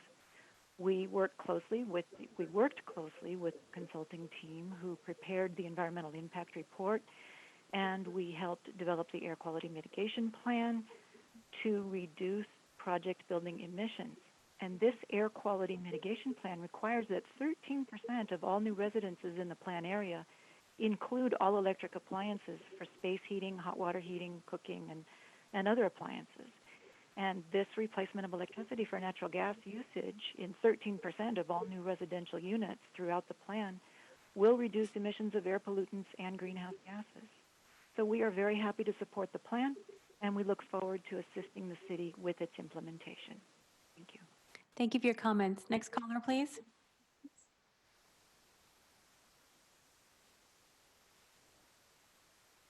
Welcome to the meeting. You have 2 minutes to address the council. Hi, Paul, District 4. I would say, given the amount of misinformation going around, that it's clear the outreach hasn't been enough. Every resident needs to be contacted to ensure they understand the reality of their situations and how they may be adversely affected and how those effects will be mitigated. Also, while I appreciate the mention of the mill, it is comparable in proximity to air pollution experienced by environmental justice communities around the state, given its proximity to roadways, which are major sources of NOx, ozone, PM, and diesel particulate matter, the latter of which is highly carcinogenic. I also appreciate the irony of operating a civil rights display while potentially displacing several hundred low-income community members of color. It's the epitome of woke posturing by neoliberals who don't care about the specifics of change but only care about the appearance of concern. And the reality is that the demolition language is still included in the plan. This isn't reasonable, given that many of these folks can't just up and move for an estimated amount of time with no solid indication of when this will be over. They shouldn't be punished because the city has failed in its funding of renovated affordable housing for several decades. Assuming that this isn't just an attempt to justify tearing down all the housing because it is conveniently found to be dangerous, which I get from all of Daryl's faux curiosity surrounding what are the problems with the current units? Dude, your tactics are so transparent. Oh, and the baseline should be a 2-to-1 replacement at a minimum. We need to increase low-income housing, not keep it stagnant. I also don't trust private capital coming in. It never comes in without some sort of guaranteed return on investment. What are you giving to them? It also needs to be addressed the fact that it's far cheaper to keep old housing than build new housing. It's also more environmentally friendly to keep old housing, to throw away all those old materials and generate entirely new ones for the new project. It also removes a key portion of the city's history and some gorgeous old brick buildings should be kept at all costs, regardless of whether they have air conditioning. It's not moral to move them and not give them plenty of notice of what is occurring, how far they will be moved, how long they'll be moved for, what the results will be if something happens to their residence and it is demolished, where they will go, how you will help them, given that most likely rely on public transportation is always a given. So where they will be moved will be as close to. Thank you for your comments. Your time is complete. Will you make your final comment, please? Many have been putting up with less than ideal circumstances in their living conditions for a long time, but homelessness isn't preferable. Thank you. Thank you for your comments. Next caller, please.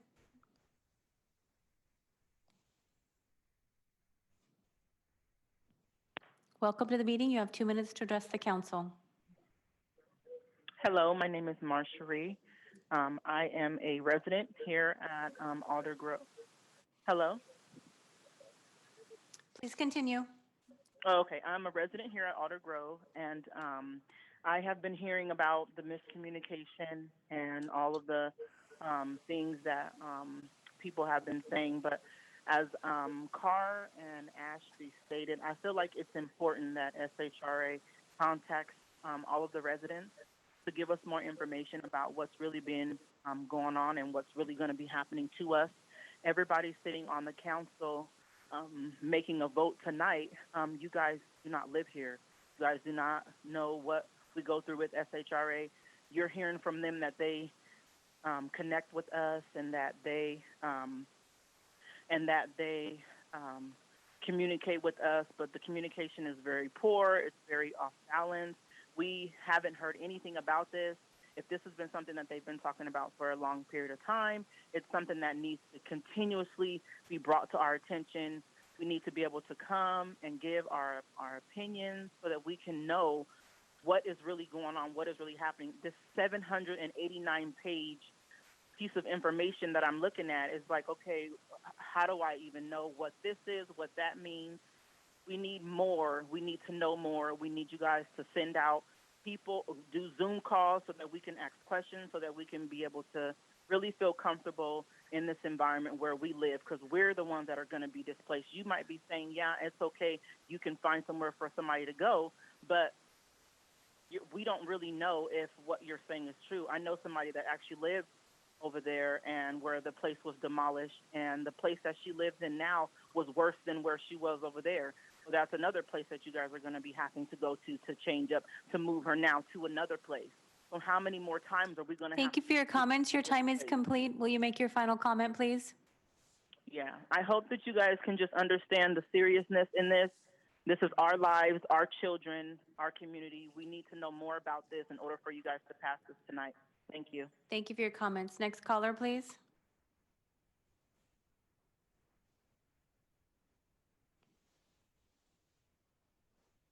Welcome to the meeting. You have 2 minutes to address the council. Thank you. Hello, council members and Mayor Steinberg. This is Maria Costa. I'm the director of the Latino Center of Art and Culture. And my comments are to thank the staff of the Planning and Design Committee for their professionalism and responsiveness to the needs of our community, and assuring that the Latino Center of Art and Culture will not be displaced in this plan. They are a pleasure to work with. They're one of the best staff I think that the city has, and I'm hoping that we will continue to work as well with them as we have over these past few months. I also wanted to let you know that our annual Dia de los Muertos will take place at the site that we're talking about now, at our Miller Park site. You'll get to see how important that area is to the city of Sacramento. To address COVID-19, we are planning our annual Day of the Dead at our site instead of Midtown, unfortunately, and you will be able to drive through with your family and friends and see dozens of installations of altares. And I'd also like to thank Councilmember Hansen for all of his support through all the years that we've had Day of the Dead in Midtown. Thank you, Councilmember Hansen, Councilmember Guerra, Councilmember Harris, Councilmember Ashby, Councilmember Harris. I believe I mentioned you once already, but why not twice? For all of your support for our Day of the Dead and for our site at Miller Park. Thank you very much. Thank you for your comments. Next caller, please.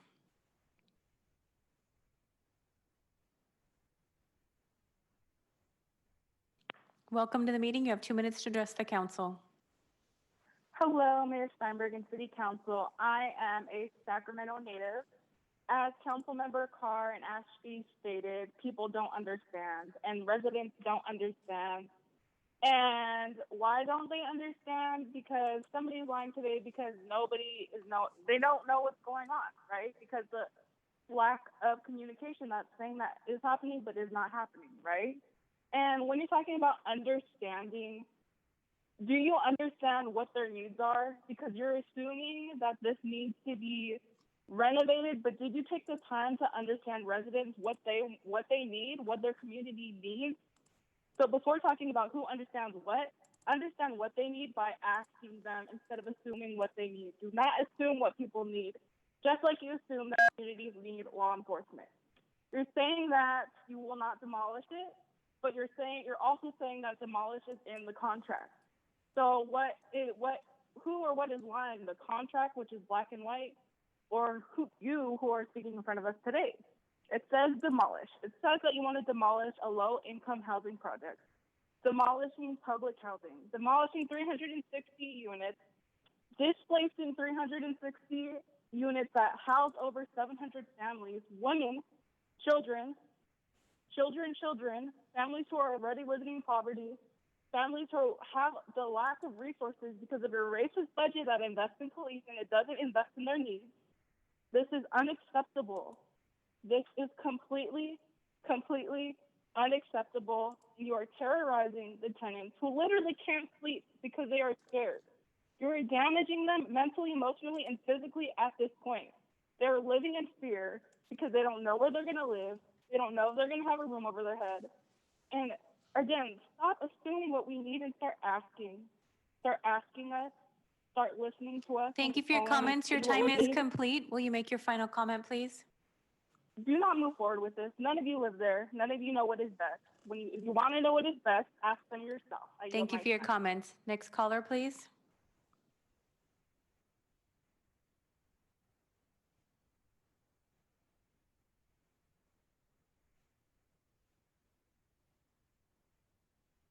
Welcome to the meeting. You have 2 minutes to address the council.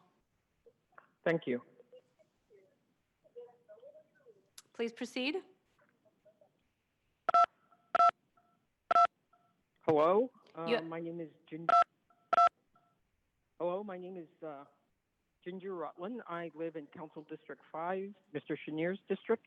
I oppose the plan because I don't think it sufficiently guarantees that the 751 units of public housing in that area will be protected.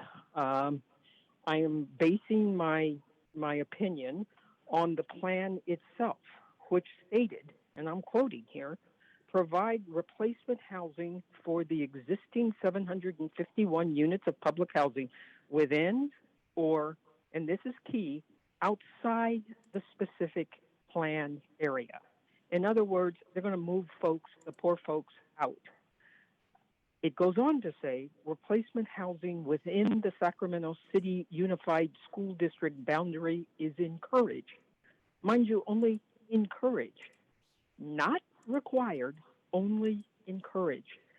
I know that things have changed since I said this because you guys have gotten a lot of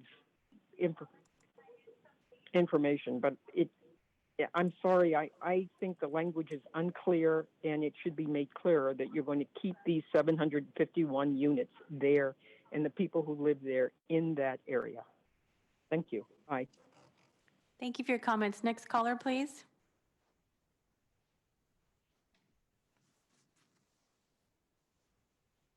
Welcome to the meeting. You have 2 minutes to address the council. May I begin? Yes, you will. Thank you. Hello, my name is Emrit Sandhu, and if anything has made my day, my week, my year, it was Councilmember Warren's comments earlier today on this call. I too am a member of the legal community, and I share the feelings of indignation Councilmember Warren expressed about this process and about honoring Nathaniel Colley's legacy.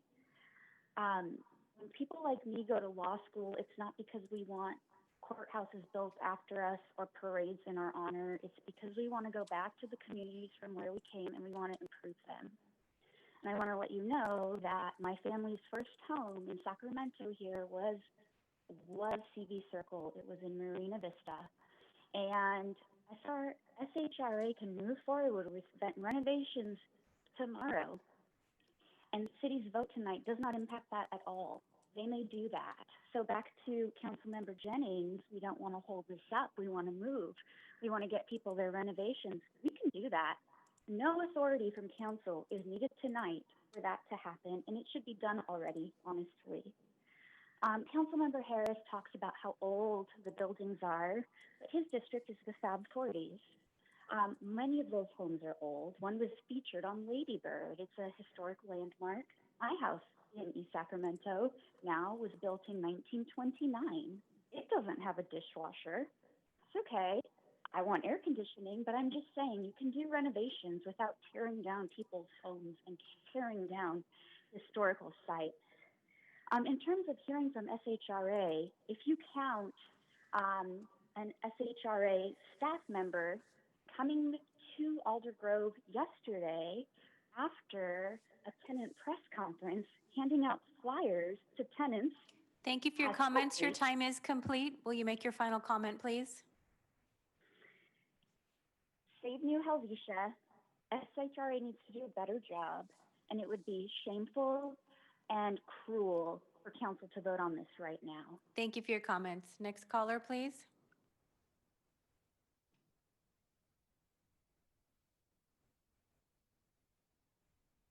Welcome to the meeting. You have 2 minutes to address the council. Thank you. Good evening, Mayor and members of the council. Cassandra Jennings, President and CEO of the Greater Sacramento Urban League. I just want to give you 4 comments to this plan. First of all, I'm reminded that this is a plan, not a project, and this plan is visionary enough to provide options to meet the needs of the community and those families of less means. Let's not get stuck in the past that we lose sight of the future. Secondly, I do also want to make sure that we take care of the people that live in Marina Vista and Alder Grove. I think the plan should definitely give the opportunity for residents to deserve and to get decent and quality housing and amenities and parks like we want in all our communities. And I do agree that the HUD relocation and displacement standards should be included. I speak as in reference to have been involved in a number of big projects in the city, including Phoenix Park, which involved relocation and displacement and rehab and demolition, and also being a part of the Twin Rivers early stages, which is truly a public housing project, and I know it can be done. Third, education, we need to keep at it, and there needs to be more. There needs to be education on the plan and the future of a project. I think we keep getting confused of what's the plan and what's the project, and so we need to educate. And finally, in reference to Nathaniel Colley, let's absolutely honor him in a big way. And I would think that he would say that all the work that he's done, that we need to do right by these communities and have a quality living environment for all. So thank you very much. Thank you for your comments. Next caller, please.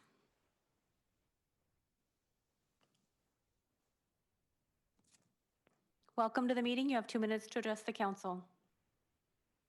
Thank you very much. Hi, I'm Chris Lango. I'm an independent producer who's done a variety of videos and speeches and programs over the past decade or so about Nathaniel Colley. I just want to advocate for the removal of that word, demolition, with respect to the historic district, and to advocate why that site, above all others, is most relevant to memorialize Colley. His long fight to desegregate housing across the United States began there, and that fight was truly a national effort, and this history has never been taught. In fact, President Kennedy even issued his 1962 executive order banning racial segregation in public housing on Colley's 44th birthday. And that executive order actually embodied the two early victories that Colley won right here in Sacramento years earlier, the first of those two at New Helvetia. And Colley then went on to become part of the team to successfully argue for fair housing in all housing before the California Supreme Court and the United States Supreme Court.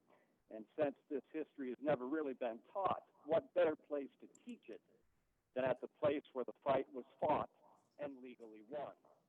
And I know Nathaniel's name has been mentioned quite a bit in these circles over the past few months, so I just want to yield the last few seconds of my time here to the man himself, Mr. Colley, and make his voice part of the record. This is from exactly 60 years ago, in 1960, 8 years after the New Helvetia case, when he was still fighting with the Sacramento Housing Authority these battles to integrate housing at New Helvetia and River Oaks, now called Alder Grove and Marina Vista. It is clearly against the law to segregate people in these projects in California, projects which are still segregated. Even in Sacramento, California, where there is an injunction against the Sacramento Housing Authority prohibiting them from segregating, you can go down to River Oaks and you will find that the vast majority of the Negro people live in one little geographical area. And you can also look at New Helvetia and you see that there's no real integration there either. We were simply trying to point out that while they were complying with the letter of the law, certainly they were not complying with the spirit of it. And in my judgment, they have still not complied. In conclusion, let me say that it is my opinion that housing segregation is the key to the entire fight for desegregation in America. Until we desegregate housing, all of our other efforts will be of limited consequence.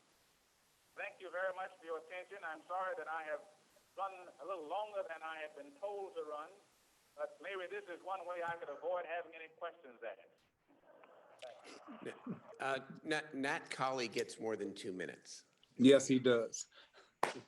Next caller, please.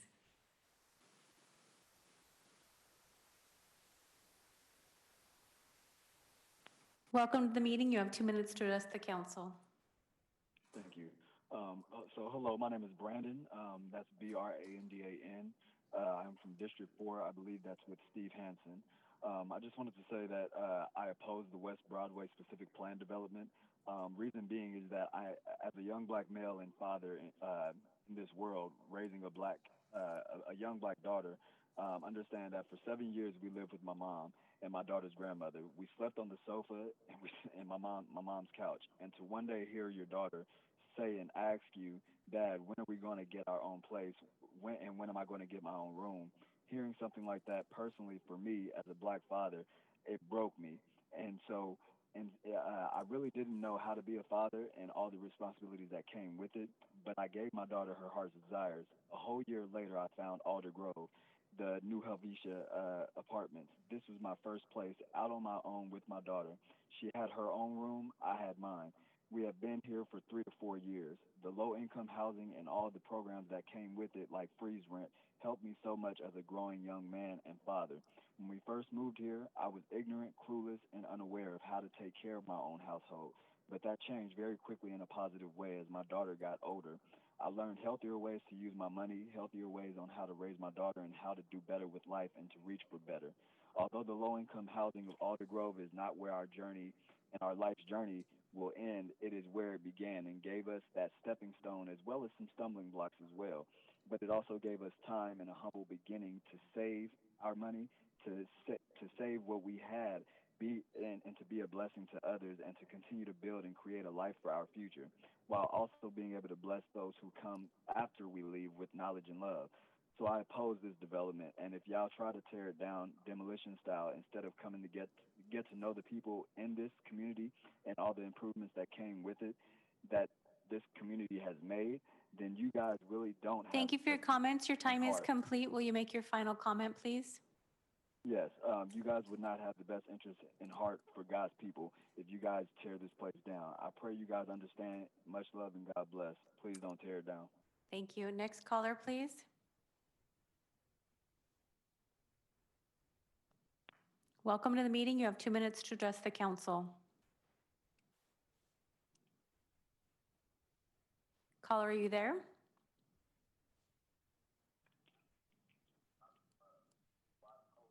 Welcome to the meeting. You have 2 minutes to address the council. Next caller, please.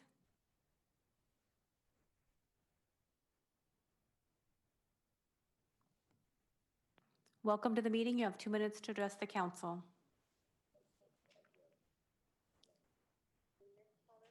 Okay, my name's Gail Morgan, and I'm trying to kill the sound on my computer. Sir, it's your turn to address the council. You have Okay, 2 minutes. Okay, thank you for hearing the item today. I appreciate the effort that everybody's put in on this, and I've been involved with the residents there on the property. I'm part of the SHRA resident council for all the properties, and as going over the process here, SHRA has tried to reach the residents. I've put some efforts in that too. I've been to a number of the meetings. I know that a lot of people have failed to show up at the meetings that we have had. I think that we should vote for the motion, go ahead, but SHRA should be moving ahead with their plan as they've already got it, and demolition is not part of it. I understand that, and I look forward to the process being completed over time the way SHRA has designed it, and I think that the vote tonight is important for other aspects and not necessarily for SHRA, and the people who are really opposed to it, I think, are ill-informed and are not don't have the best interest of the residents that live there at heart. Thank you very much. Thank you for your comments. Next caller, please.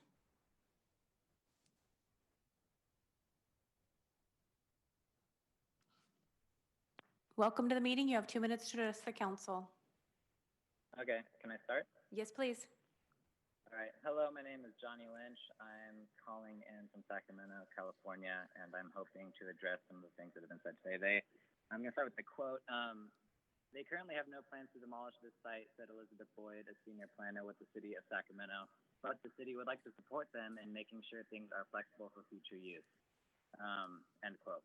That was said, I think, a couple years ago. 1 month of wait time was proposed, this is my quote, to delay this vote, 1 month, to engage the community. Yesterday, the new SHRA community liaison made their first ever appearance at the Alder Grove Apartments after 3 months on the job. 10 to 12 meetings in the last year means nothing when they are commonly scheduled during work hours, with subsequently low community turnout. What metrics of community engagement success has SHRA used to show these were effective? Because right now, the effort seems ineffective. We keep hearing this is a plan and not a project, but where do projects come from? From city planning. This plan establishes the rules for the projects to come, and with demolition so clearly defined and outlined, a history of demolition being the cheapest option, as seen with the demolition of Dos Rios in 2018 by SHRA, and stated by the SHRA executive director in the very meeting, residents are adequately freaking out. It is a freaky situation. Residents were also told yesterday they would have a Facebook live stream and they could get questions answered during that from the SHRA. The live stream was 8 minutes long, and they could not submit questions. If the vote goes through today with the current language, there is nothing stopping SHRA from demolition if they decide that as the best option. And that could happen whenever. That could happen in 2 years, that could happen in 5 years, that could happen in 10 years. It is apparent that residents have been left out of the conversation.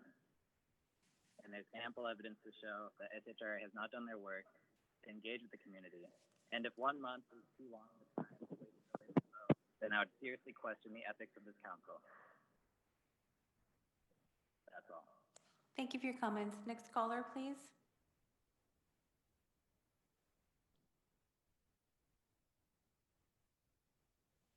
Welcome to the meeting. You have 2 minutes to address the council.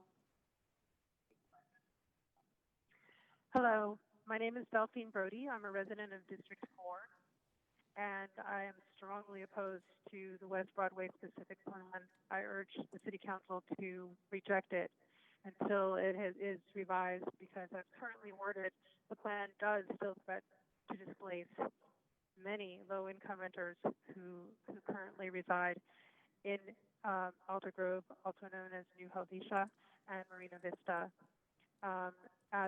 As current residents have mentioned, although they seem to be ignored by their homeowners, there are over 700 families who live there.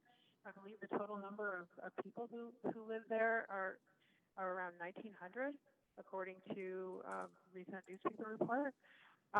Disproportionately, these are Black families, elders, and people with disabilities, veterans. These people would be displaced if Alder Grove and Marina Vista are bulldozed. These are the city's largest public housing projects. I think it's wrong that the city is talking about doing something else entirely in order to maybe make up for the insult to the civil rights lawyer who made his name in arguing for the Fair Housing Act, who first defended the residents of New Helvetia and brought fair housing to Sacramento, a historic place. It is a historic public housing, and that is one more reason why these homes should not be demolished. And so thank you for your comments. Your time is complete. Will you make your final comment, please? Yes. Amid this affordable housing crisis, it would be unconscionable to move forward with a plan that displaces all of these residents without any plan for where they would go. Thank you for your comments. Next caller, please.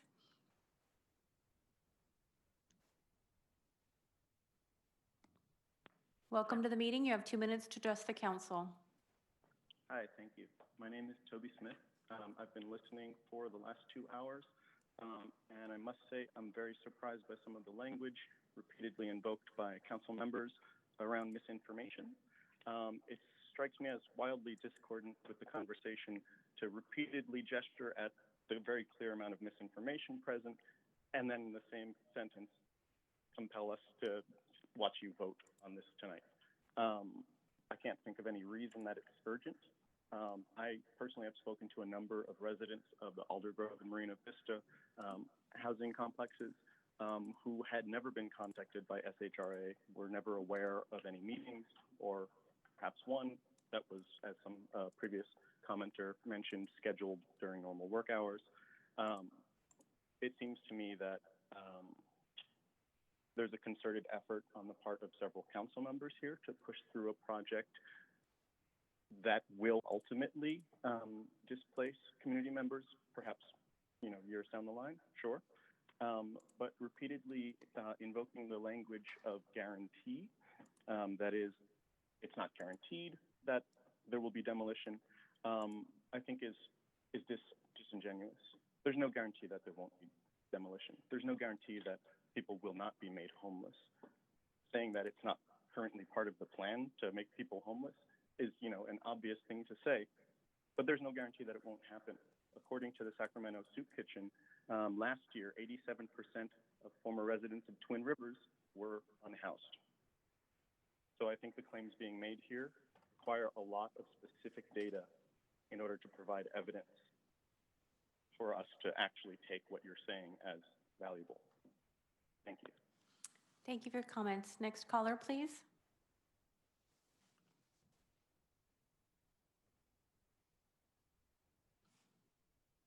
Welcome to the meeting. You have 2 minutes to address the council. Good evening, Mayor Steinberg and members of the City Council. My name is William Berg, President of the Preservation Sacramento Board of Directors. The board is asking you tonight to require changes to this plan that remove language that permits future demolition of the New Helvetia Historic District and list New Helvetia in the Sacramento Register as a local historic district. I'm encouraged by Council's comments tonight, and I urge you to include Councilmember Hansen's recommendation of listing the district in the Sacramento Register. Steve, thank you. We also encourage SHRA to utilize California Historic Building Code, which provides alternatives to modern building codes that can lower costs and simplify projects, and the Historic Rehab Tax Credit as used in other affordable housing projects in Sacramento to fund a robust and long-term rehab that modernizes the units while retaining the historic properties. The city can also create infill guidelines making use of vacant space in the district to build additional housing instead of replacement and demolition. With limited resources, we have to pursue new ideas to find our solutions. But as Jane Jacobs said, new ideas need old buildings. We have the old buildings. We have new ideas, and we have a lot of very motivated members of the community who want to be part of this process. The sense of urgency you have heard from the public is due to the importance of this place. When the public hears that the plan includes the option for demolition, people will assume that demolition is imminent, and they may not realize the difference between the project as a plan and demolition is still an option of this plan in the name of flexibility, and that scares people. Clear communication is difficult, and it takes time, especially when we're physically separated.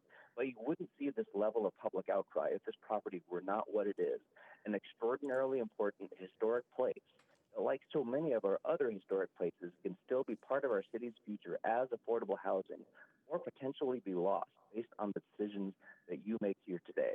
I urge you to include listing of New Helvetia as a historic district in the Sacramento Register of Historic and Cultural Resources as part of the West Broadway specific. Thank you for your plan comments. and Your time remove is mention of complete. Will you demolition. make your final comment, please? Yes, Councilmember Warren, thank you for your comments. There's other stories of African American histories that our city landmarks can tell, including some in your district. Good night. Thank you for your comments. Next caller, please.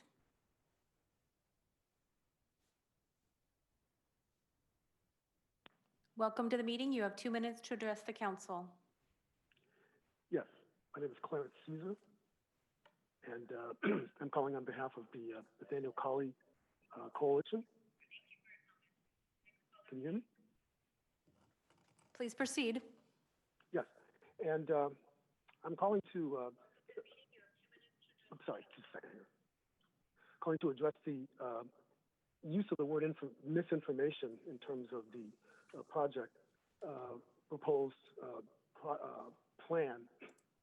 And basically, we came with the idea of sending an alternative proposal that outlines what the antidote for demolition could be.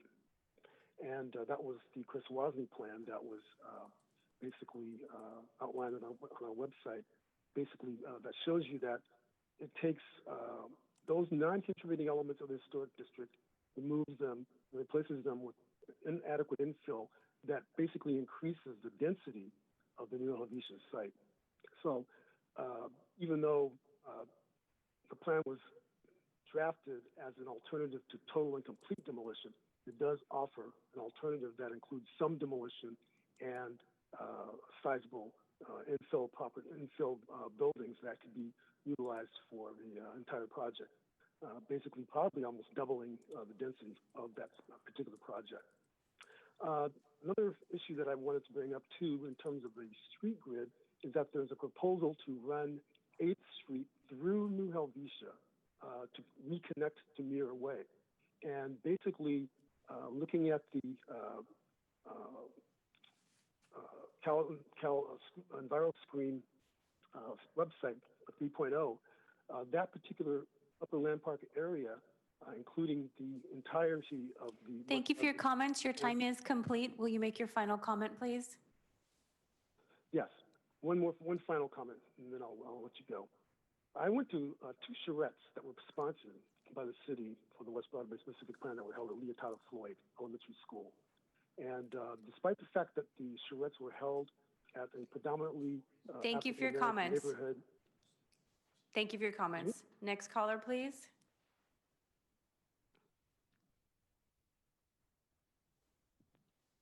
Welcome to the meeting. You have 2 minutes to address the council. Good evening. My name is Dr. Jesus Hernandez. I'm an urban sociologist who studies race relations and economic development in Sacramento. I'm also a resident. One issue that has not been clarified with all of the testimony is the need for a new street grid that runs completely through an historic district. That need has not been clearly defined other than connectivity that some results of community engagement has resulted in the need for residents to be more integrated and connected to the community. The street grid does not do that. What the residents are looking for is connectivity to jobs, connectivity to housing, connectivity to transit, so that this place is a transitional place that allows them to move on. That is the purpose of public housing. Putting a street grid through this does not do that job. The street grid can only be accomplished with demolition. And this is why everyone is concerned. Without the street grid, you don't need demolition. And you don't need demolition for the landlord to take care of the properties that are there. So we understand the difference between a project and a plan. The plan continues to propose the street grid that is the precursor for demolition, whether it be 1 year, 2 years, 3 years, or after all of you have left public office and moved on to your higher office that you're running for.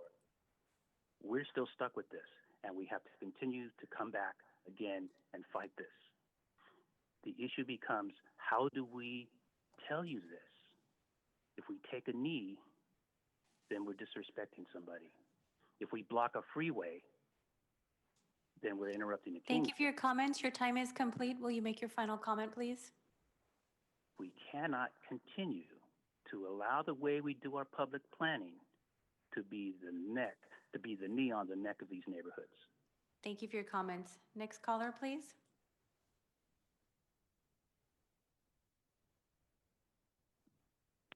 Welcome to the meeting. You have 2 minutes to address the council. Do I start now? Yes, please. This is Larice Stetson with Upper Land Park Neighbors.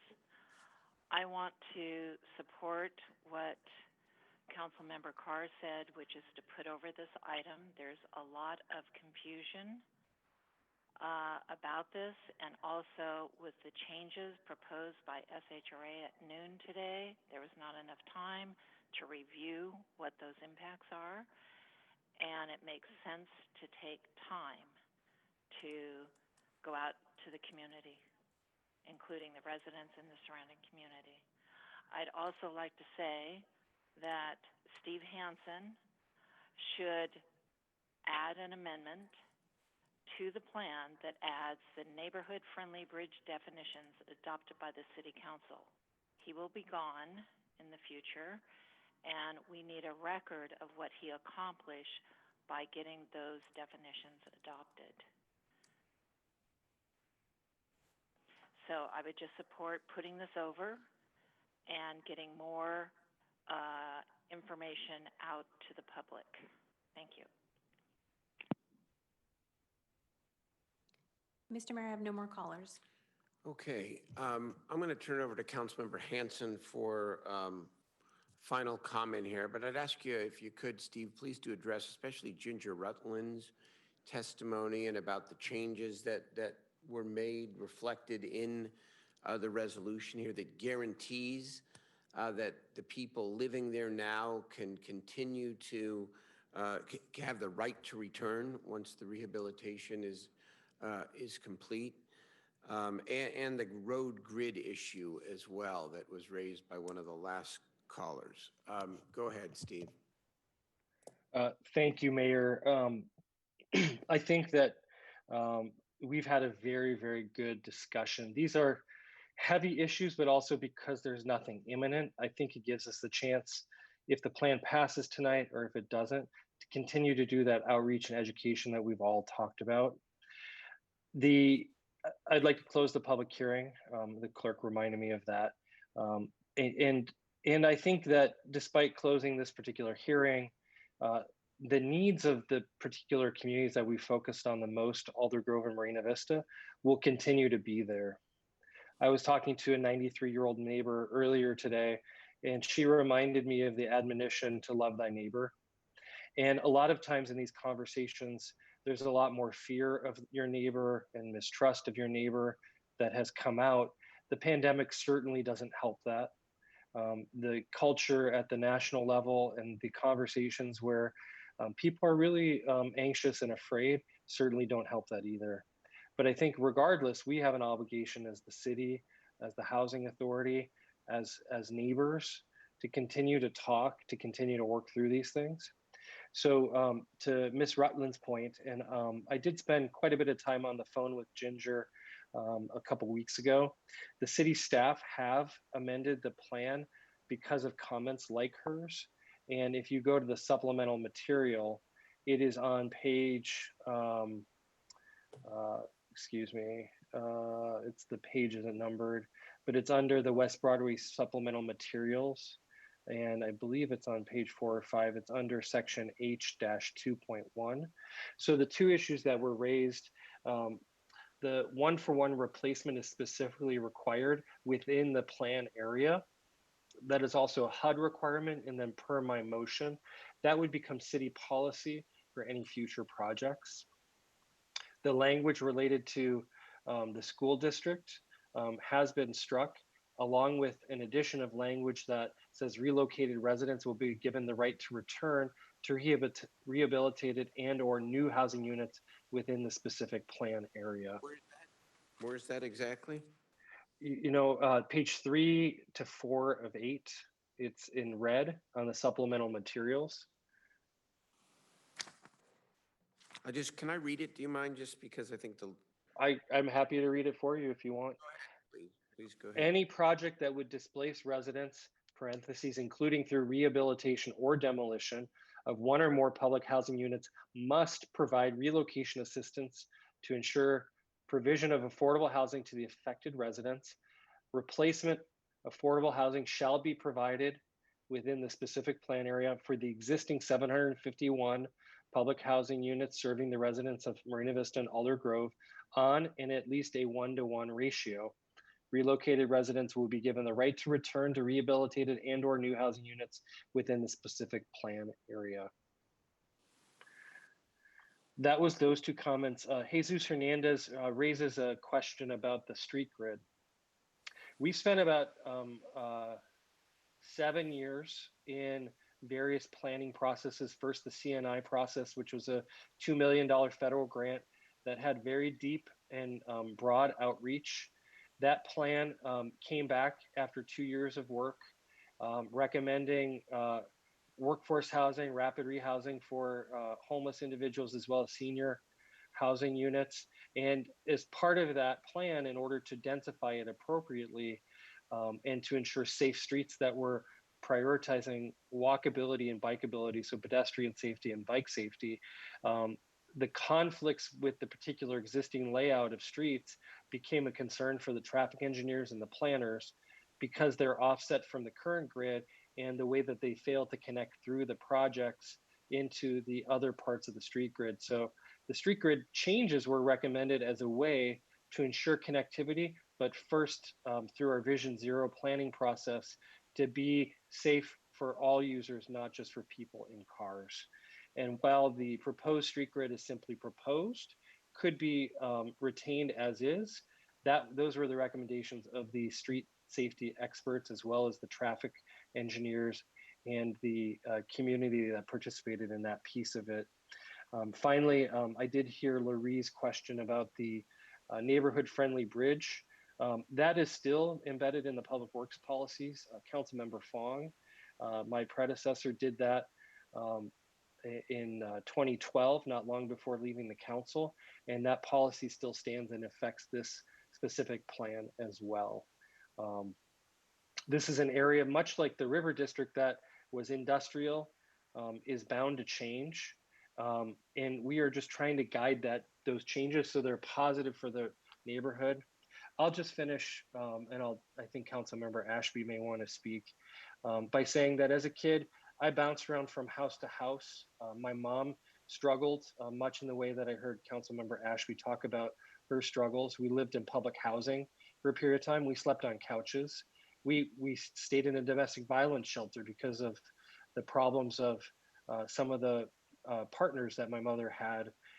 I think very long and hard about these decisions.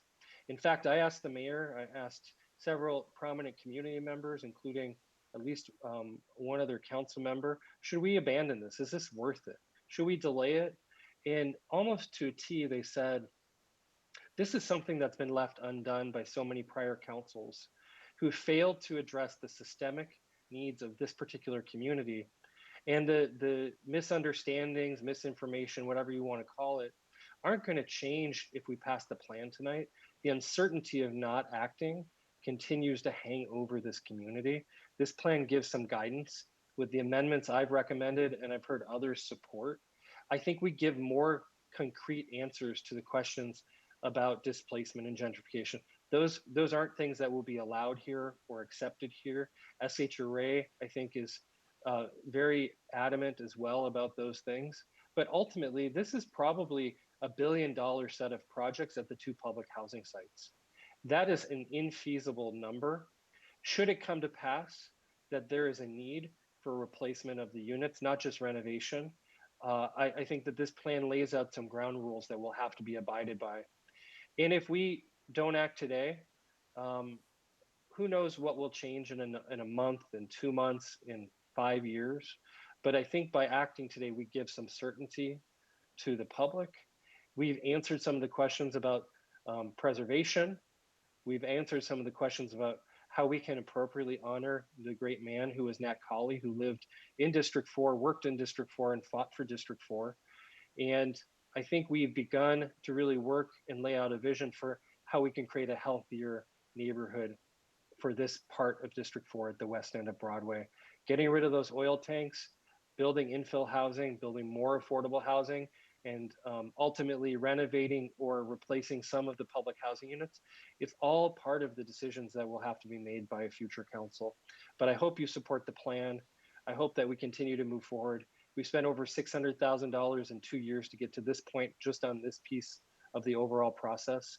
And it doesn't limit us, it just gives us more possibilities. Thank you, Mayor. Thank you, Council. Thank you, Steve. Thank you for your stewardship of this. Let me turn to our last comment, please, from Councilmember Ashby, and then we're going to vote.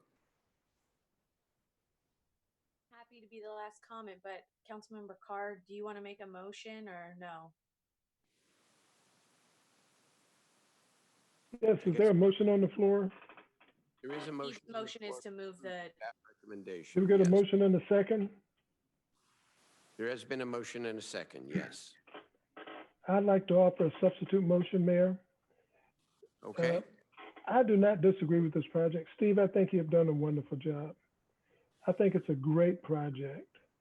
I think you have, your leadership and stewardship of this has been tremendous.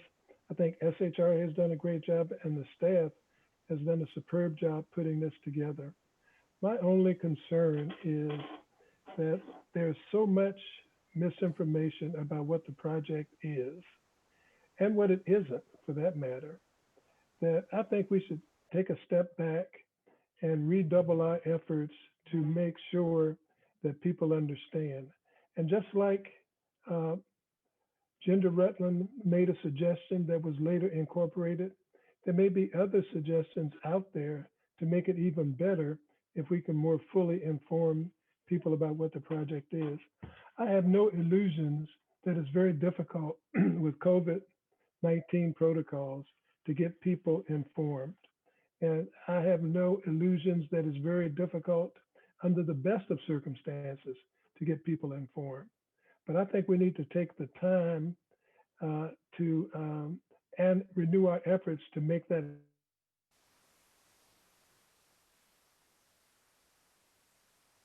I'm sorry, Larry, your sound cut off here. I'm not sure what happened, Councilman Carr. Rose up. Let's make sure we get his sound back. SHRA and our staff. Am I being heard? Yeah, now you are. About the last 15 seconds, so Yeah. you might want to just repeat a little bit of what you were saying. Steve has done a great job on this. The staff has done a great job. Now we heard it. Just So I think it would behoove us to just take a step back for a second. And I'm not saying delay this forever, to give ourselves 30 days now that the community is energized. This issue is on the table, to give people a chance to ask their questions in an environment where their questions can be answered. I think it will satisfy everyone. And when we come back in 30 days, I think we won't have nearly the pushback that we are receiving on this issue. There's an old adage that what you do for me, without me, you do to me. And I don't want to do it to people. I want people to be with us. And I think you put a good enough plan together that people will be with us on this. So my substitute motion is that we delay this for 30 days, bring it back, and vote on it at that time. So Mayor, if I could just, I'm going to second that motion. And I agree with absolutely every word that came out of his mouth. Councilmember Hanson, you have done an amazing job, and I am sure you are ready to just cross the finish line with this. But I just feel so strongly that if we take a beat, you'll have so much more support for all this hard work. And you've been doing this for years, not for months. I mean, for years, long before SHRA's 1-year timeline even. I know you took the baton from Councilmember Fong, and you have run 2 laps in the time that others didn't even get out of the starting blocks.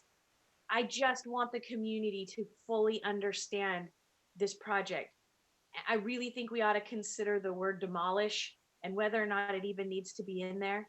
And I really think 30 days will put us in a space where you have a ton of support from people who are asking significant, real questions. And my heart just bleeds for the 2 ladies who called in, who live there with their children and just feel so much uncertainty. And by the way, I don't even think that's a statement about SHRA. The things that people are calling in about and saying SHRA didn't tell us aren't even SHRA things. The plan is a city issue. We just have to do a better job of going out there and telling the best version of this story so that people really understand how positive this is. I am begging my colleagues to support Councilmember Carr's motion, please. If it fails, we can support Councilmember Hanson's too, but please give these residents 30 days. It does no harm to us to just try to bring folks along and give them an opportunity to have their questions answered. Councilmember Hanson, last word. Councilmember Jennings has punched up, Mayor. I did not. Guys, okay, let's hear from everyone. I want to make sure that we get through this and also get to the next item. Councilmember Jennings, go ahead. Yeah, and I kind of said this earlier. I can appreciate the conversation that we're having tonight. What I don't hear is what's going to happen in the next 30 days. I don't hear the action plan of what's going to happen in the next 30 days that's going to change where we are tonight. And are we going to be able to effectively communicate in that time? I believe that we need to pass this motion tonight and continue the education process. Because even as we've had the conversation tonight, there are some people who have called in who didn't hear the conversation that we've had tonight and didn't hear all the things that we were talking about as far as no demolition and other things. So I believe we need to vote on this tonight, move forward, stop procrastinating, move forward, and continue the process of educating. And I think that can happen effectively. I don't know why we would not vote tonight. Okay, Councilman Hanson, last word. I think that was the last word, Mayor. Okay, let's call the roll on the substitute motion, please. It's to put this off for 30 days. Thank you. Mayor Pro Tem Ashby, Yes. Councilmember Warren, Yes. Vice Mayor Harris, No. Councilmember Hanson, No, Madam Clerk. Councilmember Chenier, No. Councilmember Guerra, No. Councilmember Jennings, No. Councilmember Carr, Yes. and Mayor Steinberg. No. The substitute motion is defeated. Let's call the main motion, please. Thank you. Mayor Pro Tem Ashby, Yes. Councilmember Warren,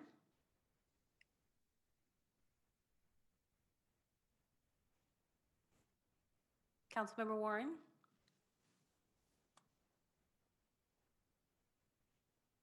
I don't see him online. Councilmember Harris, Aye. Councilmember Hanson, Aye. Councilmember Chenier, Aye. Councilmember Guerra, Aye. Councilmember Jennings, Aye. Councilmember Carr, Aye. and Mayor Steinberg. Aye. Does Councilmember Warren want to see if he wants to weigh in? Here is This one went off. And then I couldn't get it on here. I tried to get it back on here.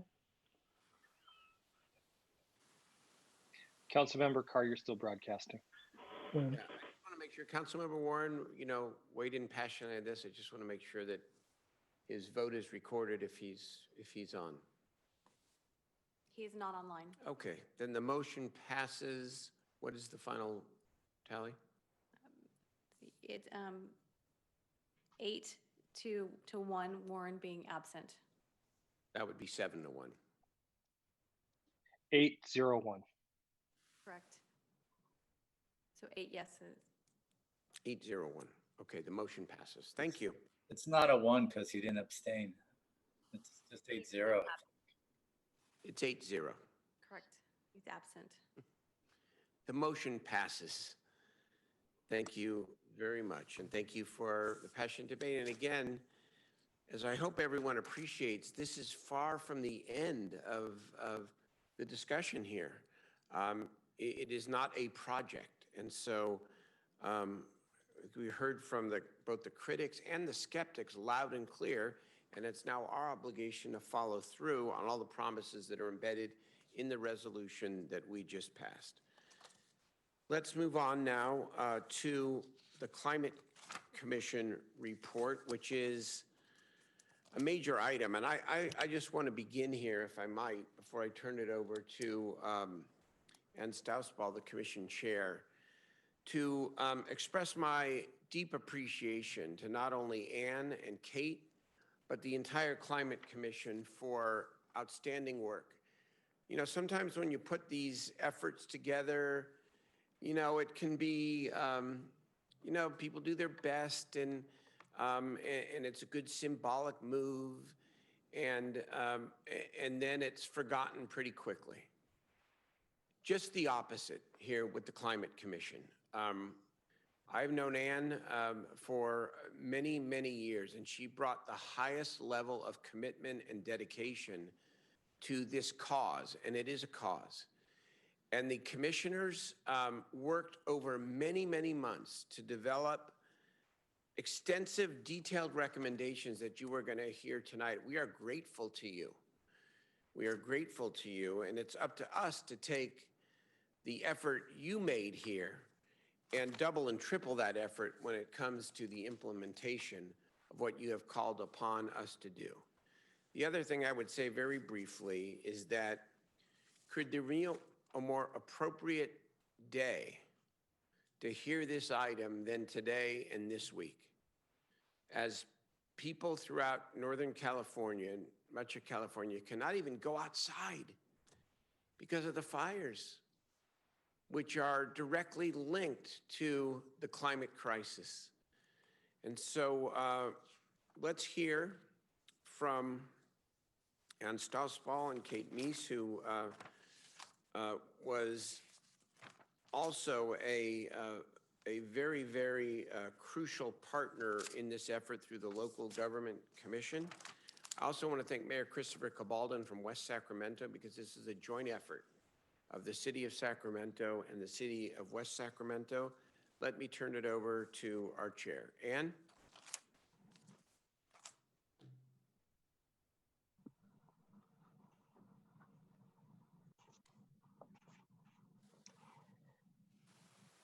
Thank you, Mayor, and good evening to you and all the council members.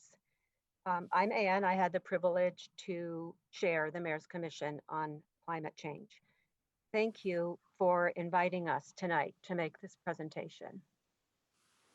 Before I begin, I just need to depart from the script for a moment.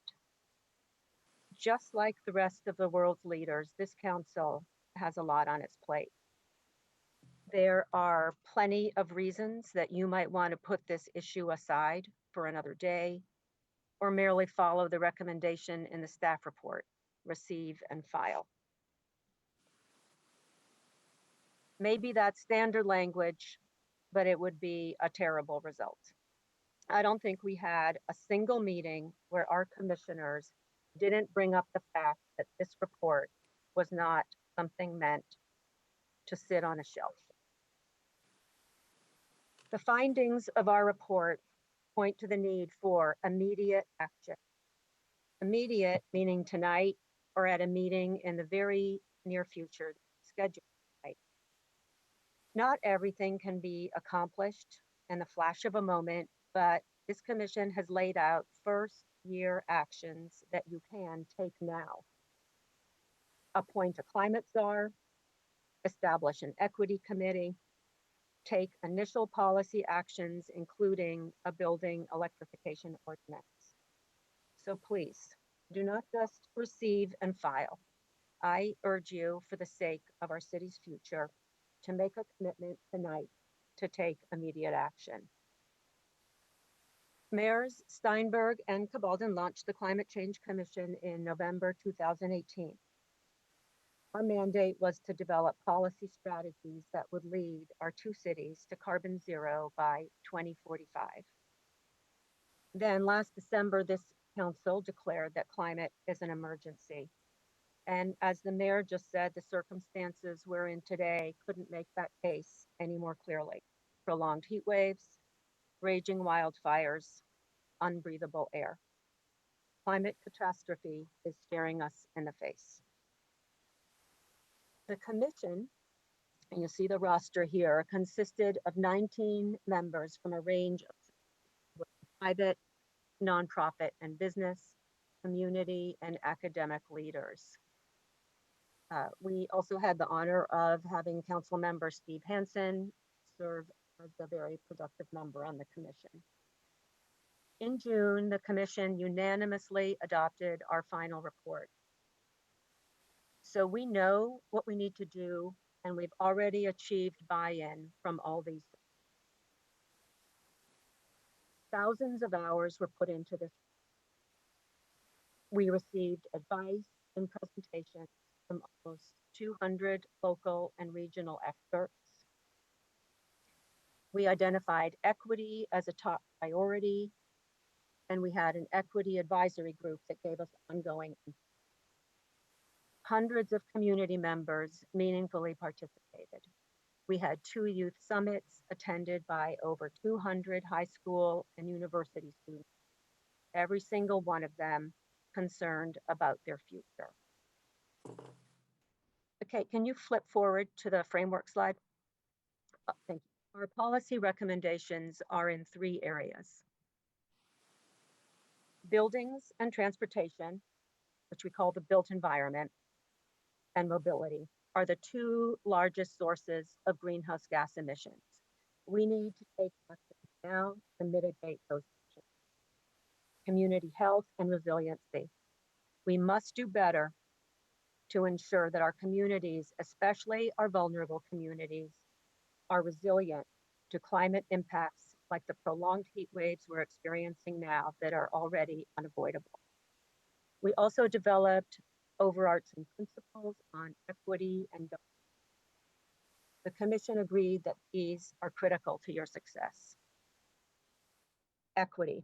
The city must prioritize equity to make sure that the outcomes are fair and equitable, and at the same time that we avoid any unintended harm to marginalized and vulnerable communities, the homeless, communities of color, the disabled, and seniors. Important aspects of getting this right include accessibility, inclusivity, and shared decision-making. One of the things the city should move ahead with immediately is establishing an environmental justice advisory committee. We also recommend adoption of foundational principles to guide the city's climate action. The city must show that climate is a priority by aligning its staffing, its planning, and budgeting with the carbon zero vision. That includes a senior level position that oversees climate action. Also essential are a focus on education, partnerships, and advocacy, locally and regionally. And capital improvement plans must be aligned with achieving carbon zero. Every investment affects our future. With these equity and foundational principles in mind as overarching guidance, I'll turn it over to Kate Meese to go over the policy recommendations. Thank you, Anne, and thank you to the council for the opportunity to be here. So we started with the sector that impacts greenhouse gas emissions the most, and that is the mobility sector. We are recommending a modal hierarchy, which prioritizes the largest focus on active transportation as the healthiest and most efficient option, public transit and pooled shared mobility for longer trips, and finally zero emission vehicles for trips where transit or active transportation isn't a viable option.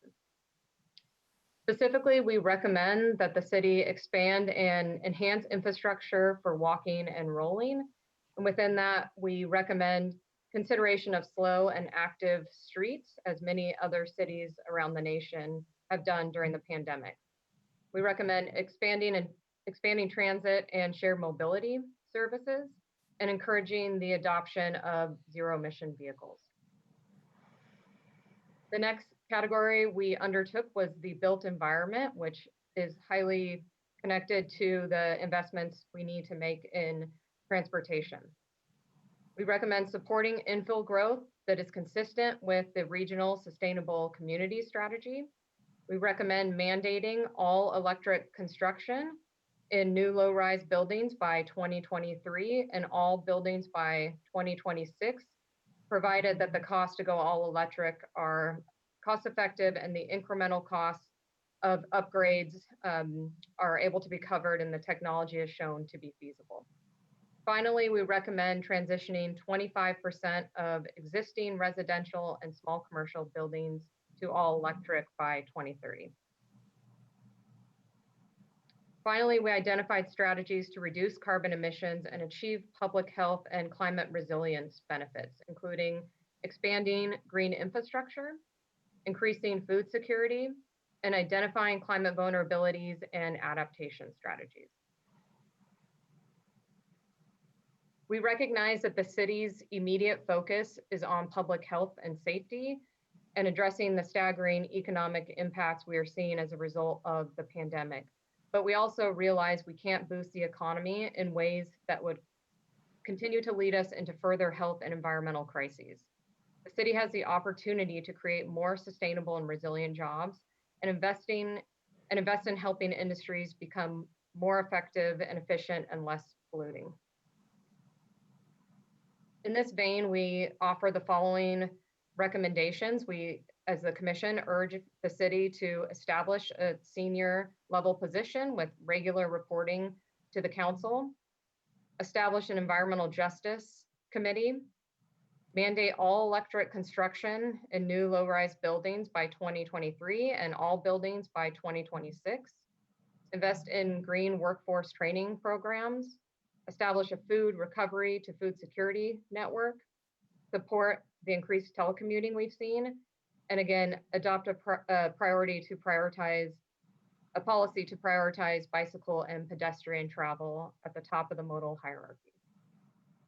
The significant disruption we're all experiencing has also shown us that we have a once-in-a-lifetime opportunity to rethink and rebuild our systems and fundamentally shift how our communities operate moving forward to ensure a more sustainable and resilient future. Thank you for your leadership and your consideration of these recommendations. And with that, I will turn it back over to Ann. Thanks, Kate. Our call upon you, City Council, our plea is that you commit to move forward quickly and that you start tonight with concrete indications of your commitment. First, embrace the recommendations, direct city staff to use them as a framework. And second, move ahead now with the recommended year one actions, including the senior position, the equity committee, the electrification ordinance, and prioritizing active transportation through policies like slow streets. Over the past 18 months, we've built a strong body of experts and community leaders for you to tap into. Now it's time for the council to take forceful and robust action. Although the commission's role is formally over, we are, every single one of us, eager to support you as you move forward. Thank you. We're counting on you. Thank you very much, both again, to Ann and Kate. Do we have, how much public testimony do we have? And I also want to add the thank you to all the commissioners. We're going to find a way, in fact, we're already planning on it, to recognize each of the commissioners individually for as you said, Ann, the many hundreds of hours that people have worked to produce this very comprehensive piece of work. So thank you. How many? Mr. Mayor, I have 4 speakers on this item. 4. Okay. And then we're going to open it up for discussion, and I know I'm going to make a set of recommendations that I hope will be put in the form of a motion. So let's hear from the public testimony. Thank you. First caller, please.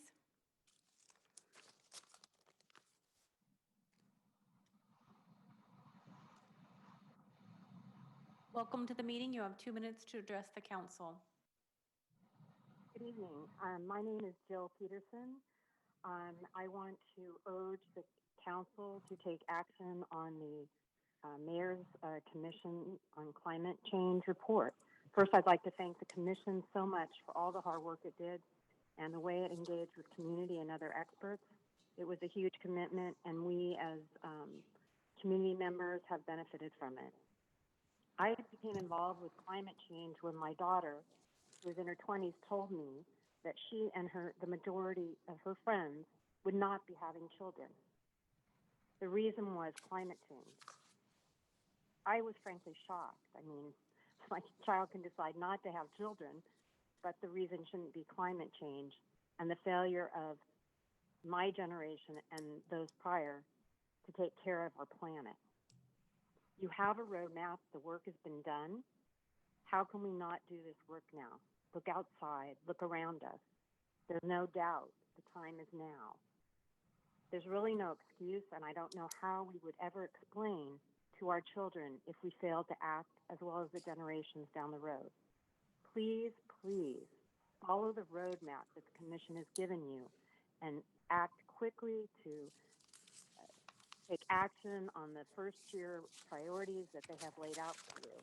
It's the right thing to do. It's the only thing to do. Thank you for your time. Jill, thank you for all the many hours I know you put into the commission's work as well. We appreciate it very much. Next. Thank you. Next caller, please.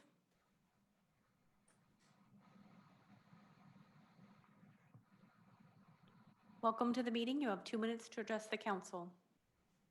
Hi, my name is Rosie Yakub, and I'm in District 4, and I'm calling. Many of the things I was planning on saying have already been said by Ann and the other people leading here, that I'm hoping council will take the time to actually begin directing staff this evening to get a senior level position that's kind of responsible for these changes, to get together the Environmental Justice Committee, to direct staff to start looking into an electrification ordinance immediately, as many cities have done. There's already models from many cities to keep doing this, and yeah. So I'm actually going to cede the rest of my time since most of it has already been said, and I'd like you to consider that. Thank you. Take care. Thank you for your comments. Next caller, please.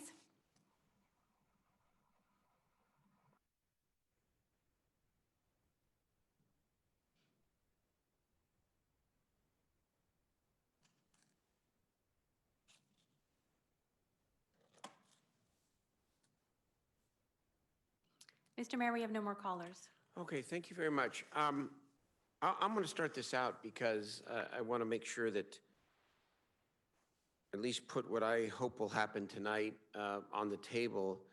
And I've talked to Councilmember Guerra about this, and I wonder if he might consider a motion in the following way. First of all, the call for urgency here is obvious. Just as the city has elevated inclusive economic development as a main staple and priority of what we do as a city, climate change must be elevated to the same status. Again, not to belabor the obvious, but look at what we are living through now. And we cannot do it all alone, of course, as a single city, but we can show the way and proudly say that we did more than our part in the coming months and the coming years to try to turn around what is catastrophic if it doesn't change.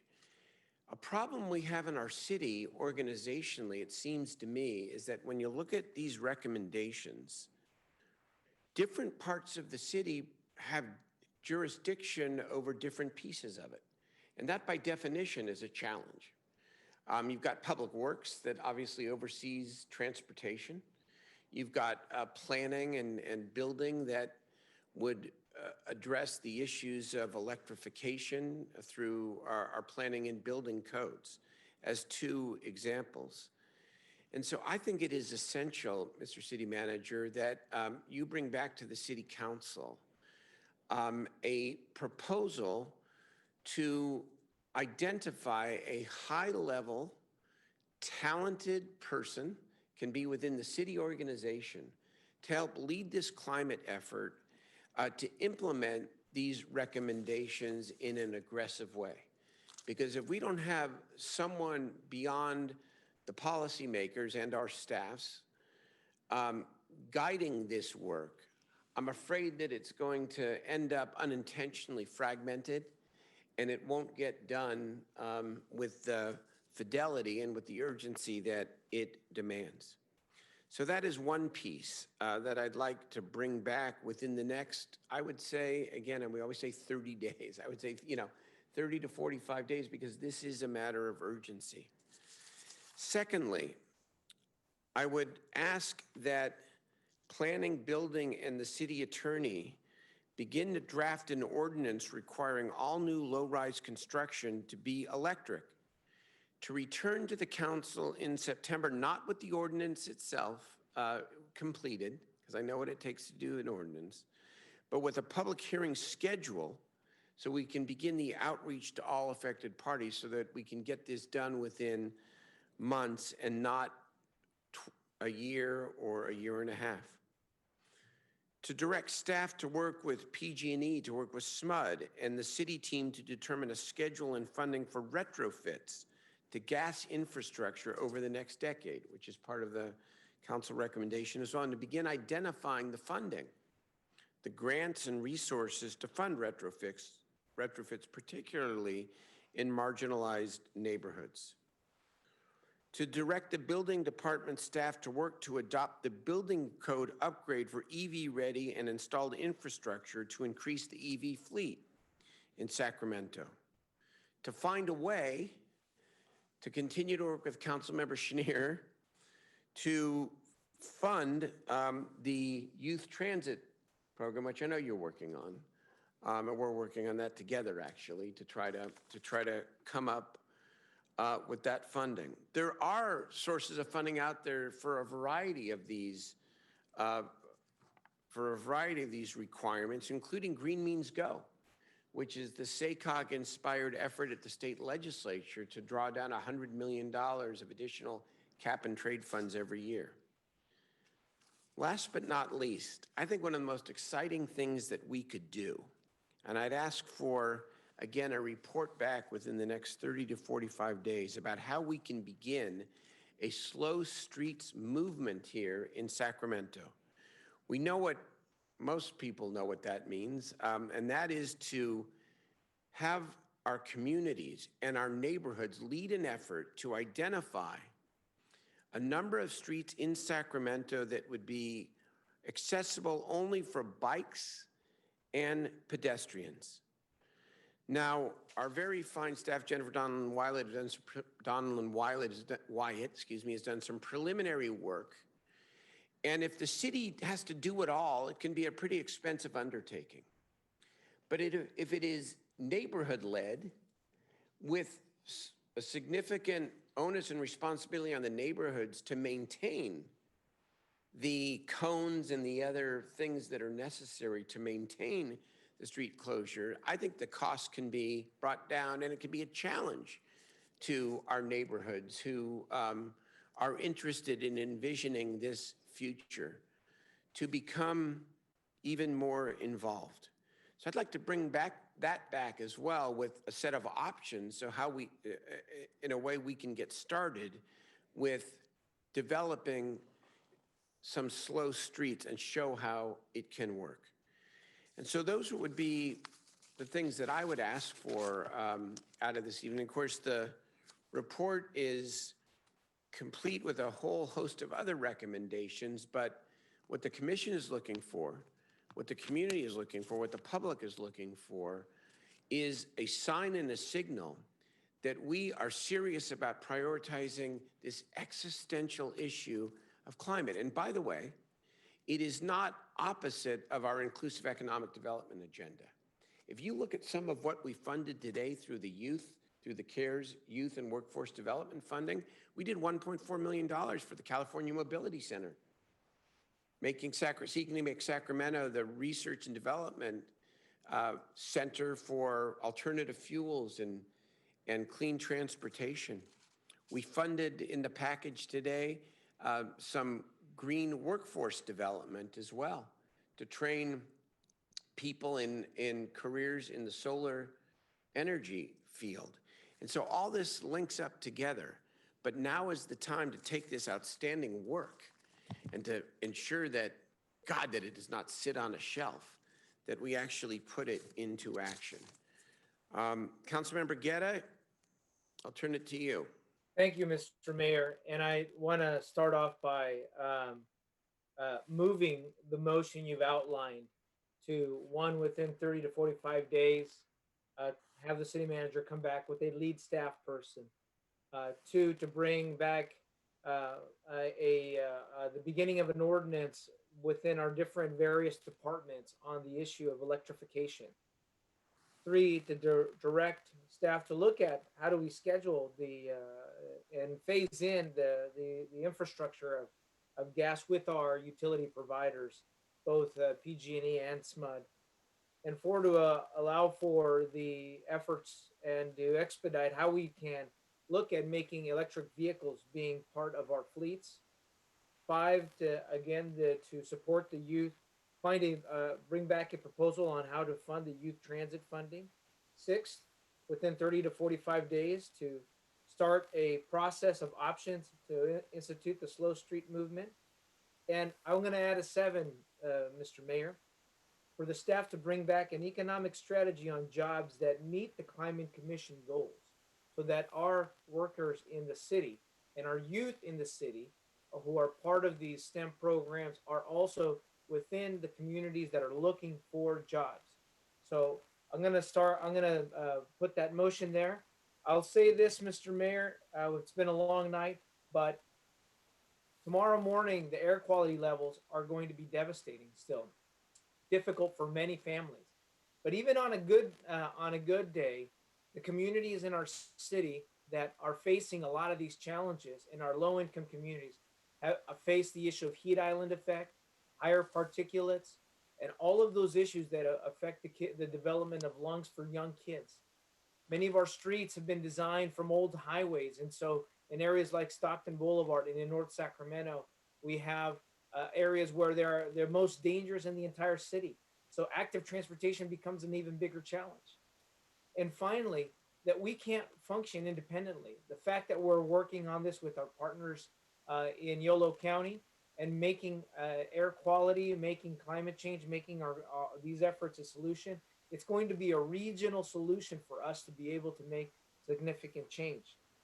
Now more than ever, as electric vehicles are coming in on the resale market, folks who can afford those new electric vehicles, we know that they're going to be better and less cost on maintenance. And also mobility and housing are the 2 biggest challenges. All of these are interconnected. And more so than ever, having this environmental justice strategy is going to make it feasible for us to bring equity back to communities who are suffering so long. So with that, Mr. Mayor, I'll make those motions. And I think I want to thank the commission for their work and tireless effort. Mr. Guerra, I forgot one item. I'm wondering if you could add this to your motion, please. And that is to ask the city manager to come back with a proposal to commit $25,000 to a nonprofit to convene community meetings and create the commission recommended environmental justice governing board, because climate change and equity go hand in hand. Would you add that to your motion, please? Yes, Mr. Mayor, and I forgot to include that as part of that access to multi-language communication be a part of it. My also apologies and making sure that our communication is with multi-languages. Is there a second on the motion? I'll second. Second by Councilmember Chenier. The floor is yours, Councilmember Chenier. Thanks. Thank you, Mayor. So I'm going to support the motion. I appreciate what's happening here. I think there's an urgency about it. And I want to thank Ann and Kate. Kate, you're kind of glowing. I don't know if you can kind of see that, but appreciate all the work that the commission has done. It's important. Also happy we can schedule, and if Ms. Hernandez is listening, we'll schedule a law and legislation meeting. So anything that would require an ordinance change, we can get moving on. And I think we can do that either a special meeting in the month of September or our first meeting in the month of October to move forward on that. I do want to recognize something and kind of speaking to the city manager on this. We have layered in a lot of initiatives on our staff, not to mention the 89 million that we've been moving forward and moving out the door over the last couple of months here.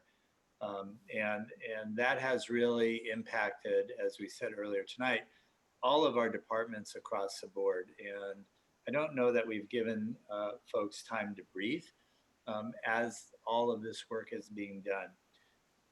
My fear here, and Mr. Mayor, you said this, is that even with a person, and I think having someone in charge of this is critically important, but even with a person heading it up, the chances of it being fragmented are pretty high. And I think we need to kind of face that reality and try to handle it. There are others that within the city we should involve. Our Active Transportation Commission is someone, our Parks Commission, all of the equity work that's being done by AMI, that's coming to our Law and Legislation Committee next month, early next month. There's lots and lots of pieces to the puzzle. So I would just absolutely supporting the motion. I want to get started on all of this. I think it's critically important. I would ask the city manager to take a hard look at what he needs to really get this done right, and not to put anybody over the edge in the work that we're doing. It's going to be a tremendous amount of work. You're right; it should integrate with inclusive economic development work, but that's not going to just happen on its own.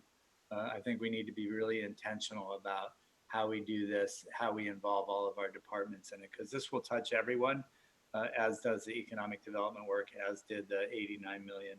So I just want to be cognizant of that and thank our staff in advance for taking on this one new project or initiative. But and I would say, I actually don't want to marginalize it as an initiative. It's a way of doing business that we need to change and we need to recognize. So those are my comments. Thank you for bringing this forward. I'm very much in support. Thank you, Councilman Chenier. Councilmember Hanson, let me say thank you, Steve, for your service on this commission. I know it was a lot of extra hours, so we really appreciate it. Thank you, Mayor. I was going to say, when you called me in the summer of 2018, and you said we'd have a few meetings and come up with a report, I didn't know the great adventure that we would be on for almost 2 years to get to this point. And honestly, what a wonderful experience it would be with the commissioners themselves and the staff. Anne, you did a tremendous job leading the commission, bringing us together around difficult issues. And, you know, I saw your expertise really at play. I would say the same for Kate. It's been my pleasure to be the chair of the Local Government Commission Board, but to see you operating at the local level, working with us across all of these sectors with SMUD, Sac State, West Sacramento, with community leaders, for-profit, non-profit partners. It was really wonderful. And Kate had to play some last-minute shuttle diplomacy so that the vote could be unanimous at the commission. And I was very proud to see that vote. Mayor, you have a tremendous asset and leader in Julia Burrows. She was tireless behind the scenes, making sure that everything was on track and that as commissioners, everybody had a chance to have their say and that we were fully informed. And so Julia, thank you for your hard work as well. As Councilmember Chenier said, I think this isn't an initiative, it is a way of changing how we do business. And as the last item demonstrated, you know, whether it's climate change, environmental justice, social justice, all of these things intersect. And there is a great need right now in the vacuum of leadership at the national level for us to continue to press forward. And whether this is some form of a Green New Deal, or whether this is just an opportunity to not let this crisis pass us by without doubling down on strategic opportunities to invest, I think it's all of the above. And the biggest challenge is going to be not how we address transportation, it's whether in the electrification of buildings, it's whether or not our top-notch, best-in-class local utility, which Councilmember Carr knows very well, can adapt its infrastructure. We just had rolling blackouts in the state of California, but not in the SMUD territory. Although, you know, reliability is number one. As we switch, we have to make sure, and this was Arlen Orchard and SMUD's concern, that as we move to zero carbon buildings, full electric buildings, that SMUD have a chance to update its infrastructure as well. So I'm very supportive of the motion. I think it's going to be the work of several years, not just the next 30 to 45 days, but we can begin this. And I just think the staff of both cities, as well as the staff of the commission and our commission chair and the commissioners all deserve an enormous amount of our gratitude for having pulled together what was in the end a unanimous report. Thank you, Steve. I want to add my thanks. And Mayor, you owe me for the 35 to 40 hours of public meetings that we spent on this. Yes, so noted. I want to thank my own staff here too, Julia Burrows, who has done an extraordinary job. juggling a lot of different assignments and really helped bring this home with Ann and Kate. So, thank Mayor, you. I do have my hand raised as well. Yeah, I got you. I'm sorry, Jeff. Go ahead, Vice Mayor. Thank you, Mayor. I also support the motion. I'd like to thank my friends at 350 Sacramento for their devotion to this topic and a lot of participation in the process. You know, one thing we didn't discuss that is a prominent recommendation is to protect and expand the urban canopy. And so if Councilmember Guerra would accept as part of his motion a direction to the city manager to bring back with haste the end of the urban forestry master plan. It has languished for over a year, and there is no reason to delay on implementing the master plan. I've been frustrated with the process and how long it has taken, but protecting and expanding our urban canopy is an absolutely essential piece of adaptation to climate change. And I believe all my colleagues would agree with me on that. You know, I would also, while we talk about EV infrastructure, I'm definitely in favor of a 20% mandate in new construction, 20% of the parking spaces having access to charging infrastructure. I think that's a great thing. We can get into the nuance of how we build the ordinance down the road. But I would like to just challenge my colleagues. I would like to see every one of you who is not currently driving an EV to have one in your garage within 2 years. You know, I'm a firm believer of putting your money where your mouth is. And as policymakers, we actually lead the charge and we set the standard. We are role models for what we preach. I can tell you, having driven an EV for 7 years now, there's no reason not to. There's absolutely no reason not to adopt electric transportation in your own personal lifestyle. There are so many benefits that I would love to see you get there. One other comment I wanted to make about telecommuting, which is also part of the recommendations of the committee, the commission, I should say. So telecommuting is a good thing. It has air quality benefits. It can benefit people to work from home, but there are negatives associated with it also. As the state adopts a substantial amount of telecommuting, it will affect our downtown adversely. We actually need the bodies who work at the state government to support our restaurants downtown and to keep that vibe that we've worked so hard to create a vibrant city center. And if that flags, then the ability to attract the convention center business could be imperiled as well. So I just want the council to be aware that there are two sides to that discussion. Telecommuting has great benefits, environmental benefits, but in the near term, you know, when we talk about the economic development of Sacramento and keeping our downtown whole and supporting our small businesses, telecommuting can actually have some pretty negative repercussions. That being said, Mr. Mayor, Councilmember Guerra, if you would accept my friendly amendment about the urban canopy, I'm definitely in support. Well, thank you, Vice Mayor. And yes, I would accept the friendly amendment as point number 9 to make sure that we get the tree master plan for the city in there. And I will say that the other thing you can do is to just not drive. And before the pandemic, Javi and I would ride our bicycle every morning to the daycare center for work, also reducing the congestion piece. But very good point, and I do look forward to this, all these efforts. Very good, thank you. Just a couple more thank yous. All of the sponsors who helped fund the project here, in addition to the city of Sacramento, of course. Again, all the commissioners, I mean, really brought unique expertise from different perspectives. And then a special shout out to young people.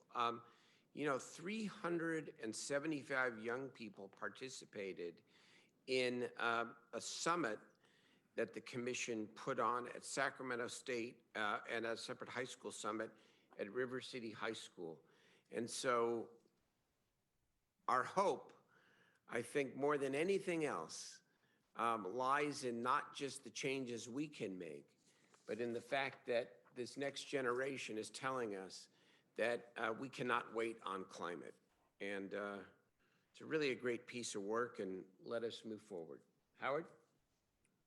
So, Mr. Mayor, I have one point of clarification here. So certainly we will endeavor to bring these 10 items back in the next 30 to 45 days. That the first one, though, in identifying a senior level staff person, that would be, ideally would be internal, but it could include an external recruitment as well. Okay. But as we get closer, I will work with. Just report, yeah. just let's be in Okay, that sounds good. communication, then we'll report to the commission and to the public as well. We want to get the best person, right? And if Right, and I also want to prioritize these. If, there's like the first 5 or 6 seems like those are pretty urgent to get done. Right, and remember, as urgent as we are, I want to be reasonable with you too and the team. We're not looking Appreciate for the that. final work product here. Right. We're looking, I think if we can identify even an interim lead to sort of put together the work plan with the calendar and the timetable, and then we can move forward together with the commission and the community, knowing exactly where we're headed and over what period of time. Perfect. Thank Okay. you. Good. There's a motion and a second. Let's call the roll, please. Thank you. Mayor Pro Tem Ashby. Yes. Councilmember Warren is absent. Vice Mayor Harris. Aye. Councilmember Hanson. Aye. Councilmember Chenier. Aye. Councilmember Guerra. Aye. Councilmember Jennings. Aye. Councilmember Carr. Aye. And Mayor Steinberg. Aye. That's 8-0. Thank you very much, and onward. Good work, everybody. We do have, I think, one more item here. Item 22, the overview of the 3 bond issues. We have 2 more items. Yeah, good evening. Good evening, Mayor Steinberg and members of the council. I know I briefed all of you on this, and I can be nimble and expedient on what you want to discuss, but I do have prepared remarks, so I'll go with whatever method you folks would like. But the purpose of today's council item is to brief the council on 3 of the city's debt issues that have been significantly affected by the COVID-19 pandemic and the stay-at-home order implemented to curb the virus transmission. Currently, I'm not asking council to take any action, but instead provide guidance to my recommendations for the city to meet the debt service recommendations. While the effect of the stay-at-home mandate has greatly diminished the revenue streams needed to make debt payments for all 3 issues, the duration of the impact, I believe, is different, and therefore, for each issue, and therefore my recommendations for each is different. So let me share with you a few slides that I have that a lot of you've seen last week.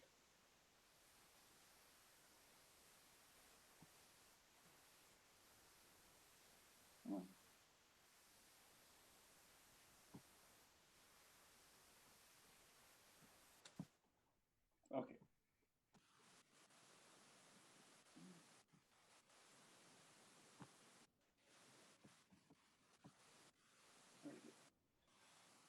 So the first that I'm going to talk about is the TOT and the STID bonds. As a form of background, for many of you, I know you were around when we issued them. We issued $283 million in November of 2018 for the purpose of funding the C3 project, which include the renovations to the Memorial Auditorium, Community Center Theater, and the Convention Center. Source of repayment for these bonds is revenue generated from the TOT collection from hotels and other short-term lodging business. This is not a credit that is backed by the city's general fund. STID is very similar in nature. It's a complementary to this. It was a $50 million issue in August of 2019. Purpose was to construct an additional ballroom at the Convention Center. Source of repayment for the STID is the STID assessment collected by hotels and short-term rentals. Again, this is not a credit of the general fund either. Just as an aside, and Councilman Hanson probably knows this, an update on the project. The Community Center Theater is scheduled to be completed in March of next year. Convention Center is scheduled to be completed and ready for events in February. And the additional ballroom is scheduled to be completed in April. No surprise to anyone, COVID-19 has decimated the travel and hospitality industry nationwide. Locally, major hotels such as the Hyatt, Sheraton, Kimpton Sawyer have temporarily shuttered operations since Governor Newsom's shelter-in-place order back in March. Actual TOT collections for the last quarter was down nearly 30% from the same period last year and down 27.43% from the prior year. This slide depicts actual TOT and STI collections from fiscal year 19 to 20. Note the reduction in collections beginning in March when the stay-at-home order was initiated. Those percentages are compared to the same months in the prior year. March, you noticed a 62% decline, April an 85% decline, May an 80% decline, and June a 72% decline. We are currently working with Visit SAC, CCS, and have engaged CBRE, an industry expert, to help us forecast when we may see a recovery and how soon we can expect to see some normalcy to business and leisure travel. CBRE indicated earlier this summer that they do not expect hotel occupancy and RevPAR levels to return to pre-COVID levels until 2023. And the longevity of this correction leads me to my recommendation. The staff report identifies 4 options that could in some form be used to meet the debt service payments. Unfortunately, options like the use of the revenue surplus and tapping the surety reserve policies are mostly short-term solutions to an anticipated prolonged recovery. Similarly, the use of general fund dollars could create a hole in the city's budget that may lead to a reduction in city services and a downsizing of city staffing levels for multiple years. My recommendation is to refinance certain debt payments of the TOT and STID bonds to provide much needed cash flow relief and buy time until businesses and leisure travel return. During our briefings last week, I prepared a refunding scenario that included principal and interest payments beginning this December through December of 2022 for both the TOT and STI bonds. Since then, I've determined that the city should be able to make the December payments for both issues, given that the revenue already collected and we're pulling back TOT funds that were directed to other projects. Therefore, my recommendation would have the city refinance $43.2 million in TOT and STI debt payments beginning June of 2021 through December of 2022. And that is the area that's surrounded by the rectangle, surrounded by the dotted line. Those are the debt service payments that we're looking to refund. Here we see the debt service schedule under 2 different payback scenarios. In each, we see cash flow savings in the first 3 years, which coincides with CBRE's prediction of a recovery. Debt service in this year would be reduced by nearly 12 million. Debt service the following year would be reduced by 17.5 million. And debt service in 22, 23 would be reduced by a little over 5 million. We're looking at these 2 payback scenarios that we will assess based on cash flow forecasts we derived through our discussions with Visit SAC, CCS, and CBRE. Again, compared to what I showed you last week, this is a more favorable outcome given the longevity of paying back the bonds. Ideally, the area under the blue is the ideal payback period because it's a shorter payback period. The cost of capital is considerably cheaper, and it's only incrementally more on an annual basis, the debt service. The area in green actually extends the terms of the bond by 2 years and adds 2 significant payments at the end.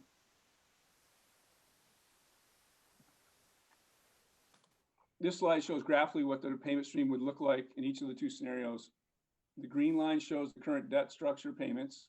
In 21, 22, and 23, the gap between the green line and the blue and orange columns represents cash flow savings in those years due to the proposed funding. The blue shaded area indicates additional debt service due to the refunding. Just to let you know, we're not the only jurisdiction having to resort to this type of solution to meet our liabilities. In fact, Moody's Investor Service published a white paper entitled Hotel Tax Debt Refinancing Illustrates Benefits of Active Management During the Coronavirus. And there are other entities along the country that are already implementing this strategy. An additional bond buyer printed an article just recently saying refunding may bridge the divide for local municipalities. Is there any question on these cash flows from anyone? I know many of you have seen them already.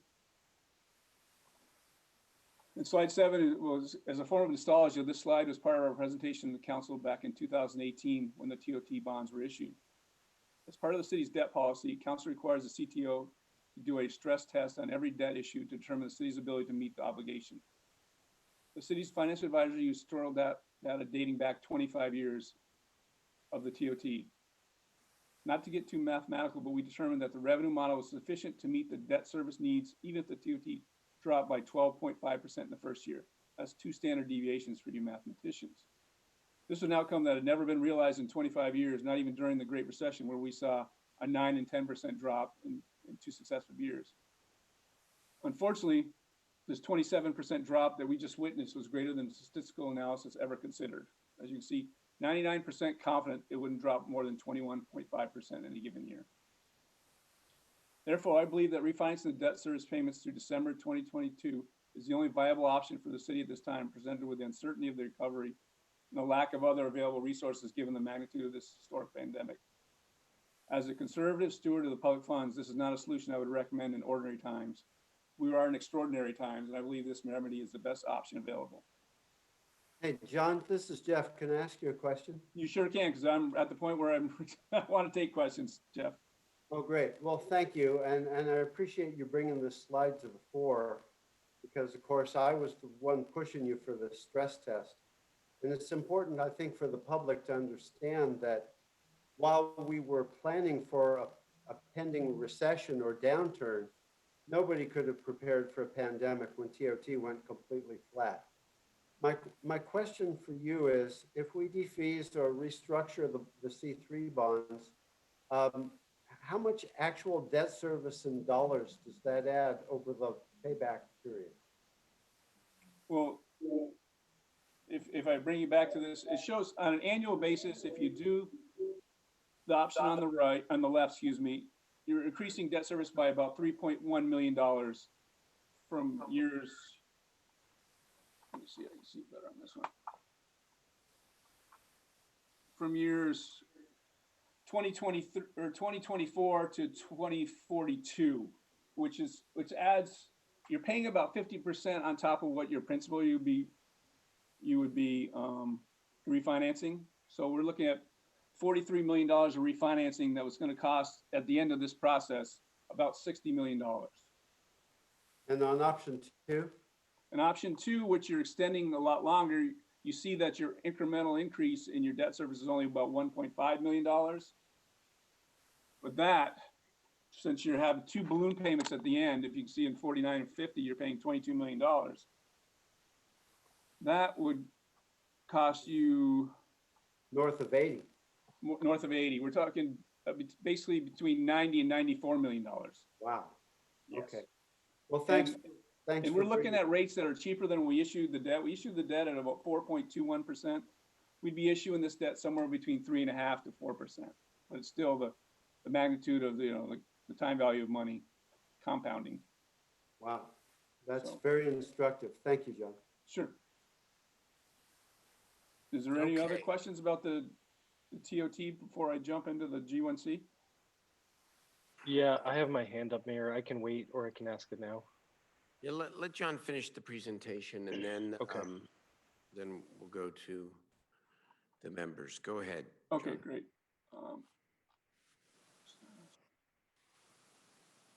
Okay. So as background for the 2015 Golden One Center bonds, we issued $272.8 million in August of 2015. The purpose was to fund the city's contribution to the Golden One Center project. Source of repayment is primarily the King's lease payments and parking related revenues. This credit is indeed backed by the general fund. Much like the decline in TOT revenues, the COVID-19 has impacted vehicular traffic and the demand for customers of restaurants and other businesses to utilize city parking services both off-street and on-street. Public Works Parking Division forecasts sharp declines in parking revenues across all 3 components of the parking system, including garages, meters, and enforcement. The forecast projects a 15% drop in revenue for the next 2 fiscal years. And I invite you to refer to the staff report as we identify on a month-by-month basis what the parking division anticipates the recovery process is in parking. But the data was derived from the expectation that the stay-at-home order would be lifted in late July. We know that did not occur, and we have a meeting scheduled tomorrow with Parking and Finance to revisit the assumptions and review how parking revenues have fared since March. Slide 9 depicts the 3-year budget plan for the repayment of the bonds prior to the pandemic. This includes the beginning balance of liquidity reserve, which was established when the bonds were issued to mitigate any anticipated revenue shortfalls for the first 15 years of the bonds until the King's lease payment assumes the majority of the debt service payments. The $6.5 million is the annual lease payment that the Kings pay to the city. The city receives quarterly payments of $1.625 million for the Kings. $5.3 million represents the portion of the debt payments received for parking revenues. Freed up parking debt is retired parking debt that goes to pay the G1C debt in lieu of returning to the general fund, and $1.1 million in possessory interest tax. The remainder is the use of the liquidity reserve, which is estimated to be drawn down at $4.2 million this year, $4.3 million next year, and drop to $250,000 in 21 and 22, and then incrementally drain off as needed. My final slide shows financially how the coronavirus has impacted the budgeted model. As you can see, the King's annual lease payment was reduced by nearly $1.6 million due to a clause in the G1C AMOLA, which is Arena Management Operations and Lease Agreements, which stipulates that the Kings only be required to pay a pro rata share of their lease payments if home games are canceled or played elsewhere. The stoppage of the NBA season in March and the resumption in Orlando this summer caused the Kings to cancel 11 of their 41 home games at the Golden One Center. This resulted in a June quarterly payment being reduced from the anticipated $1.625 million down to $39,635. That's one impact. Second impact is anticipated parking revenues are, as forecasted by the parking division, is down $3.2 million this fiscal year and $900,000 next year. Again, those will be revisited tomorrow when we meet with the parking folks. Where we do see an increase is freed up parking debt stays the same this year, but jumps to $4.2 million next year with the retirement of the 93 bonds, which created the Memorial Garage development. And finally, we're maintaining the expected spend down the liquidity reserve. So that leaves the red numbers down the bottom, an estimated shortfall of $4.8 million this fiscal year and potentially $1.1 million in 21-22, which leads to my recommendation. I'm recommending that Finance Department identify one-time monies in this fiscal year to bridge the gap. As I mentioned in my opening, the anticipated duration of the coronavirus for each of the bond issues discussed today requires different remedies. I do not believe it is prudent to deplete the liquidity reserve nor incur long-term financing costs for a problem that seems contained to a single fiscal year. In collaboration with Finance and Parking, we estimated that parking revenues will recover much faster and a shorter-term solution is appropriate. Finance is coming before you next week and will identify sources they believe can address the anticipated shortfall. One really outlying risk is that the NBA decides that the next season games will continue in the bubble and games will not be played at the G1C, or if there's a reduction in the number of games be played in the 2021 NBA season. Yet early indications are that the season may start back up early next year and games will be played at home arenas. But at this point, it is still unknown. As an aside, also, the CAO has reviewed the AMOLA and there is no requirement that fans need to be in attendance for the full lease payment any given year to be paid for by the Kings. Finally, it is my hope, as with many of you, that another federal stimulus plan will be provided for local governments to replace some of the revenue loss, and that would enable the general fund to recoup this distribution. That concludes my presentation on the Golden One Center and all items. So I'm welcome to, and Brian's on board with me to answer any questions as well. So the anticipation is that you want to hear the comments tonight from the council, and then the manager, the treasurer would bring back action consistent with the recommendations and the feedback? Okay. Correct. Correct. So we heard from Jeff Harris. Let's hear from Steve Hansen. Thank you, Mayor. John and I, we've had some very good conversations about this, and I am troubled by some of the approach, but I'm also open to the approach on the TOT bonds.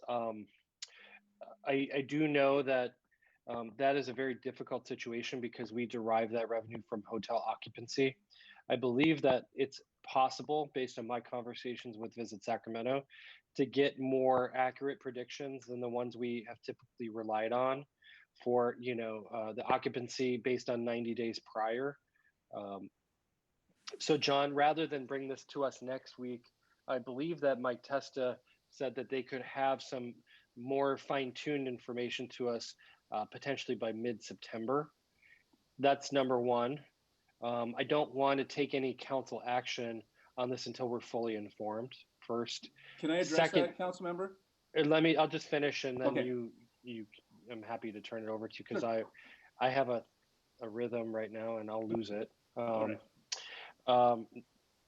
Secondly, as you and I talked last week, I believe that we need to, one of the biggest challenges is that bonds based on federal rules are not allowed to be called, which means paid early in the first 10 years of their issuance.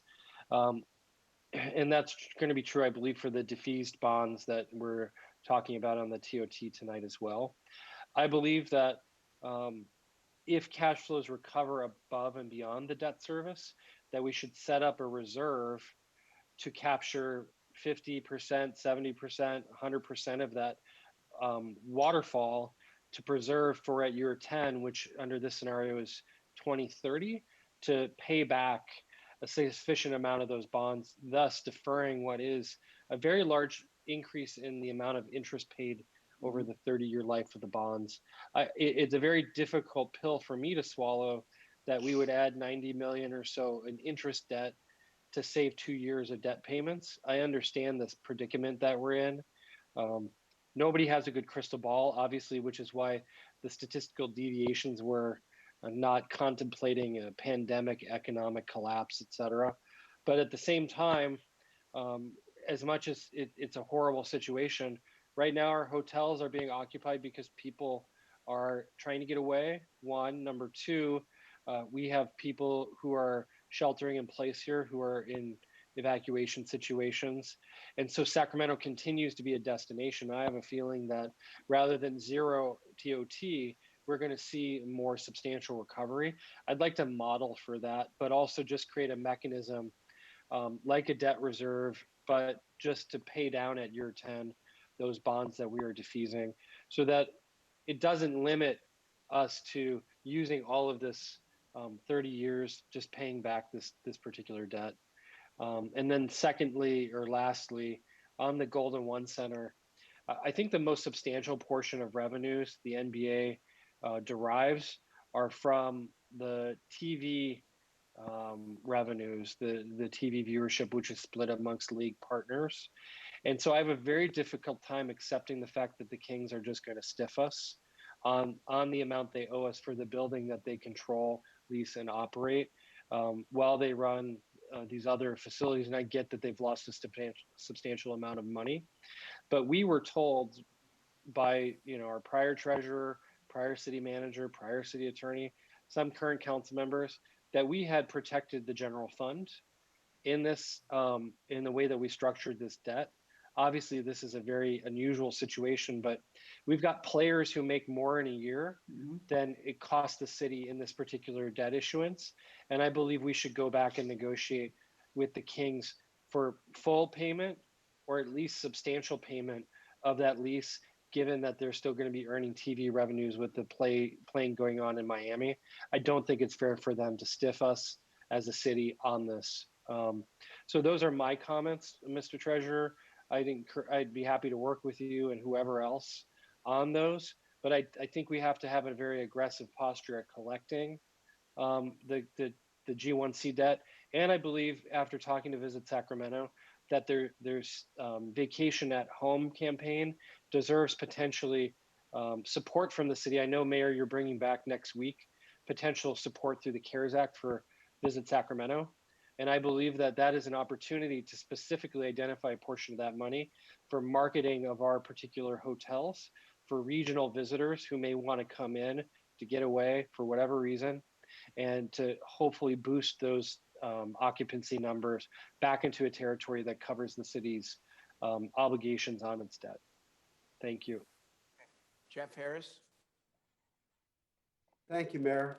Steve, I I appreciate your comments. And John, I do think it's worthwhile modeling a potential rebound that's substantial to be prepared for both scenarios when you do come back. You know, frankly, nobody has a crystal ball to know what's going to happen with this pandemic. We could come back with a roar, or it could be a whimper, but it's just such an unpredictable situation that all of our assumptions could be erroneous. The worst, the best, all of them. It certainly doesn't hurt to be prepared for either eventuality or somewhere in between. My preference, if things don't go well in the pandemic recovery and TOT doesn't come roaring back, it would be my preference to structure things such that we didn't kick the can too far down the road, that we don't saddle future iterations of the council with an enormous amount of debt that we never conceived would happen. 90 million bucks is untenable, and so I would certainly be more in favor of option A on the TOT restructuring. But thank you, and Brian and your whole staff, for all the work that you've done on this. I know you've been juggling it hard to bring this to council, and I appreciate your work. It's sobering, but it's real. You know, we have to face the facts. We've got a real problem on our hands here, and we need to prepare for it. So again, thanks for your work. I appreciate your recommendations, and I agree with them.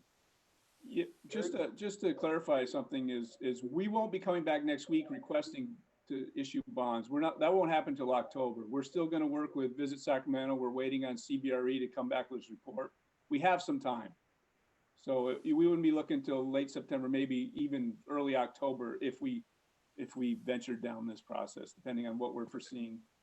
It would be that time frame before there were action items brought to the council. Yes. Okay. So if there is a changed circumstance, I mean, between now and October, you could revise some of your thinking here, correct? Right, and also, Mr. Mayor, I might add that we are coming back on September 8th with an updated forecast with updated sales tax numbers as In well. terms of, we'll take a look at the general fund condition then as well. Okay. I just want to caution one thing, if I can, Mayor, is we can only bond based on what our actual receipts are been. So every month that we realize 20 and 25% of what we received prior, it reduces our capacity. So conversations you and I had has said maybe we can wait to see if during if there's an administration change at the federal government, then there would be a CARES Act and we could potentially get some money. Unfortunately, we don't have that luxury to wait that long till beginning next year. John, we're going to move on here. Okay, thank you. Okay. Mr. Mayor, I think I just had one question here that you were getting to, John, and I guess I'm looking at my notes from our meeting, and so to that point that you just made, we won't have this option next year if we don't take it within the next few months. Is that the case? That's accurate, Councilman Guerra. If we realize, 80% less TOT for the next year, we won't have capacity to borrow. We will be basically underwater. So it's something that we have to do now, or we're going to have to find alternative sources. Okay, I think what I'd like to, it doesn't have to be at the next council meeting, but I'd like to know deadline-wise, like. Yes. When do we have with our partners? When do we have to pull the trigger before we completely exhaust our options? Yep. Thanks, Will John. do. Appreciate it. We're going to move on to the last item here. Any other members, you can take it offline here with the city treasurer. Let's move on to the next item. Ms. Milstein? Good evening, Mayor and Council. Lady Milstein, Assistant City Manager. We thank you for your early comments way back in the 5 o'clock hour about the heavy lift to implement Council's direction on the CARES Act funding. As requested at the Council meeting 2 weeks ago, page 6 of this item provides a funding summary of the allocations to date, as well as a brief update on each program or project. The attached resolution will move the allocation for citywide costs to the appropriate project. This concludes my presentation, and we have staff available to answer any program or project-specific questions you may have. So next week when you come back, we still have one more piece to do, and that is tourism and the creative economy. And will you present a full accounting then next week of the full $89 million? Absolutely, we can include that with the item. Okay, I think that's great. All right. Are there any questions? I have a quick comment, if I may. Yeah. I just want to make sure I know I brought this up last week on the artisan residence program that we're looking at with the schools. I know that it's gone to the attorney's office for eligibility, and I just want to make sure that comes back next week with the creative economy. That seems to me where it fits, and I mean, it's obviously a council option of what to fund within that bucket, but just want to make sure that that's an option and present it to us. Okay. Any other comments? We do have one caller. Yes, I have one caller on this side. Mayor, I have one comment after the caller. May we have our caller, please?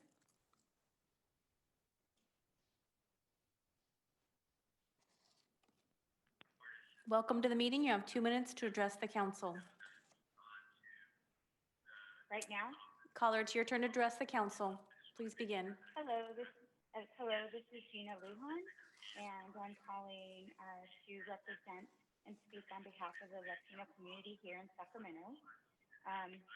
For low-paid employees who are those who are working rarely, if ever glorified, the people who clean our floors, do the laundry, serve and prepare food, pick the crops, work in food plants, having jobs that keep America and Sacramento running come with a heavy price because they are deemed essential, they are targeted.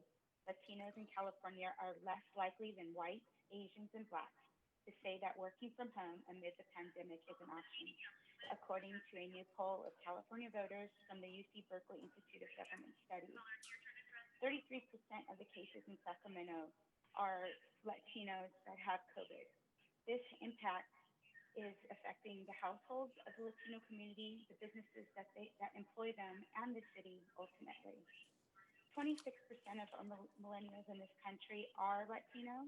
$1.3 million of our U.S. buying power is driven by Latinos, and Latinos are responsible for 29% of gross real income in the United States. We're the fastest growing population in this country, yet we are disproportionately underfunded. Investing in the Sacramento Hispanic Chamber's entrepreneurial proposal and the Las Familias Opportunity Centers is an investment in Sacramento. 25% of the city's and county's population is Latino. Not supporting or minimally supporting is not only unjust, it is a bad business move.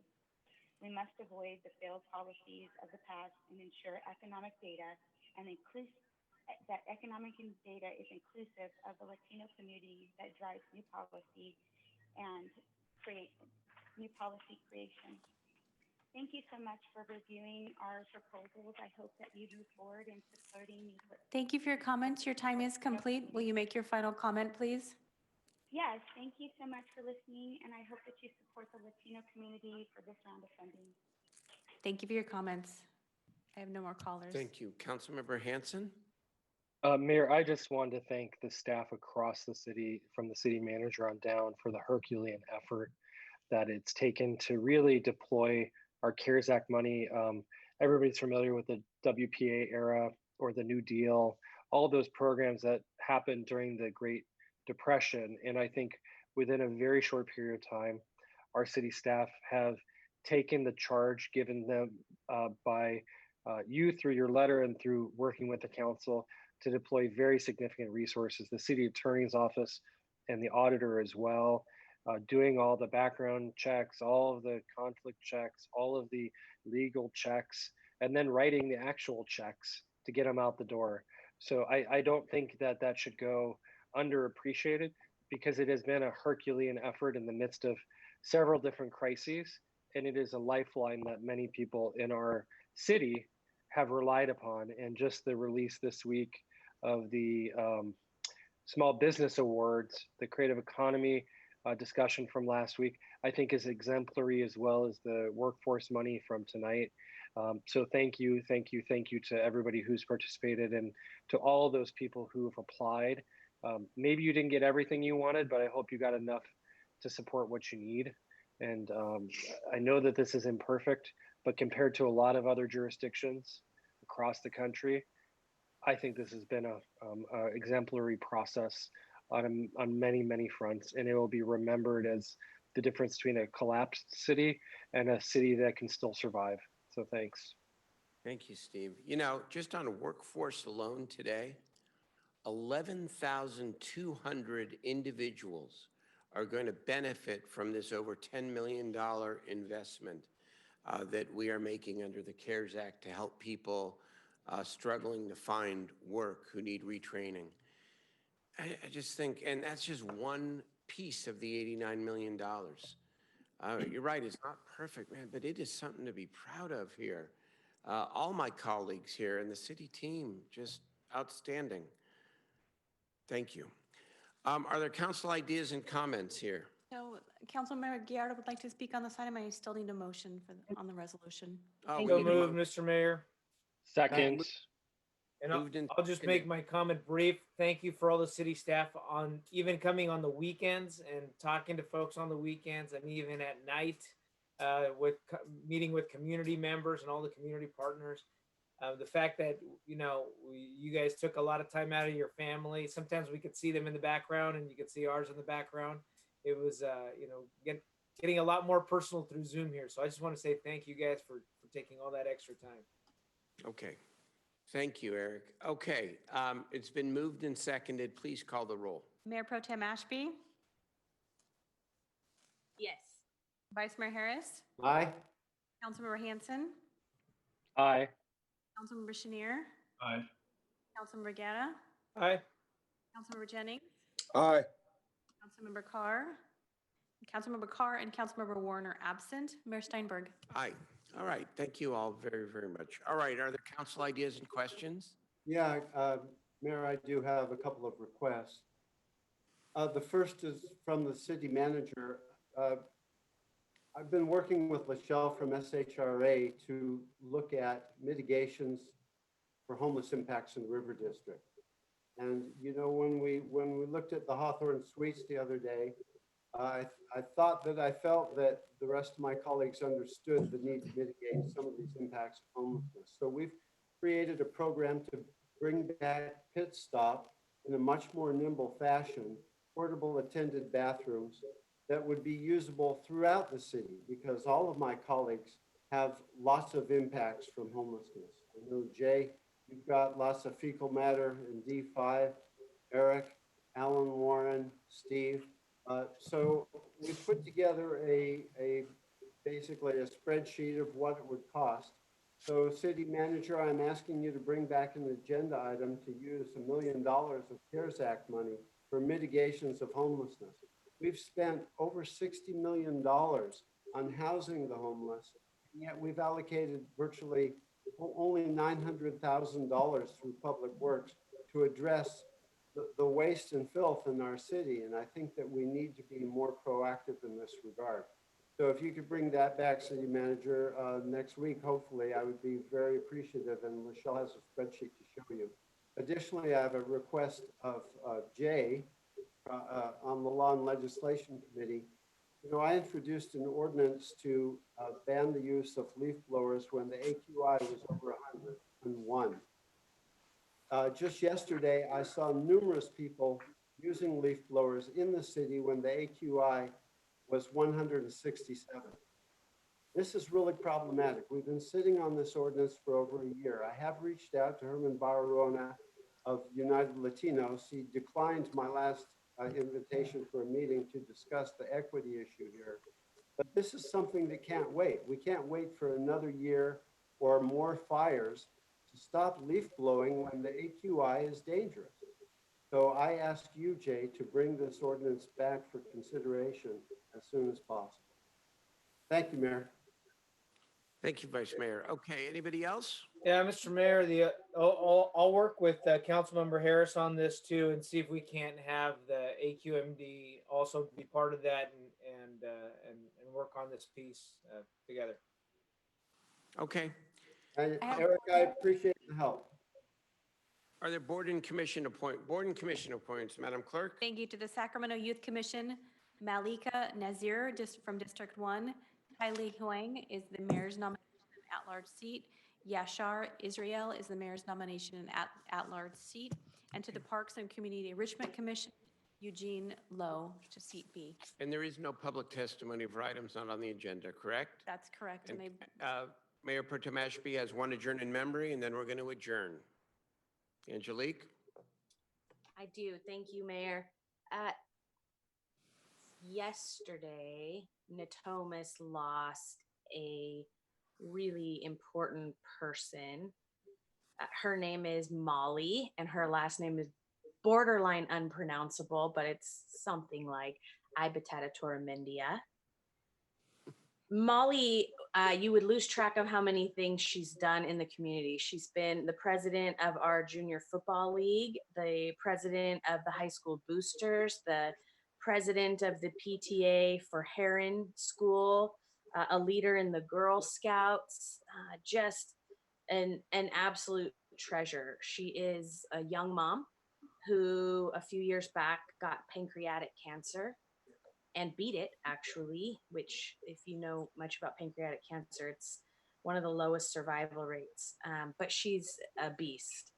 She is a surrogate mom. So in addition to having her own 3 children, she has helped many families in Natomas add children to their household, which is fantastic and part of why she's so loved.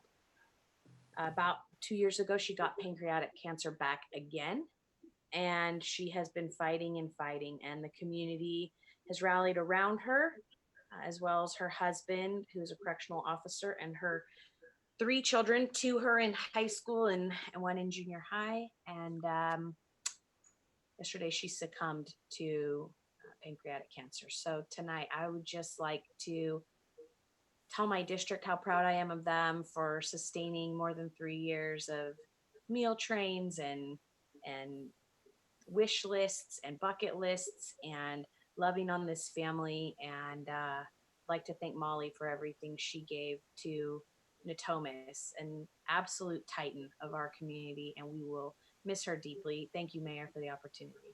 Of course, in memory of Molly, thank you very, very much. Thank you to the public. Thank you to the members and the staff. We are adjourned.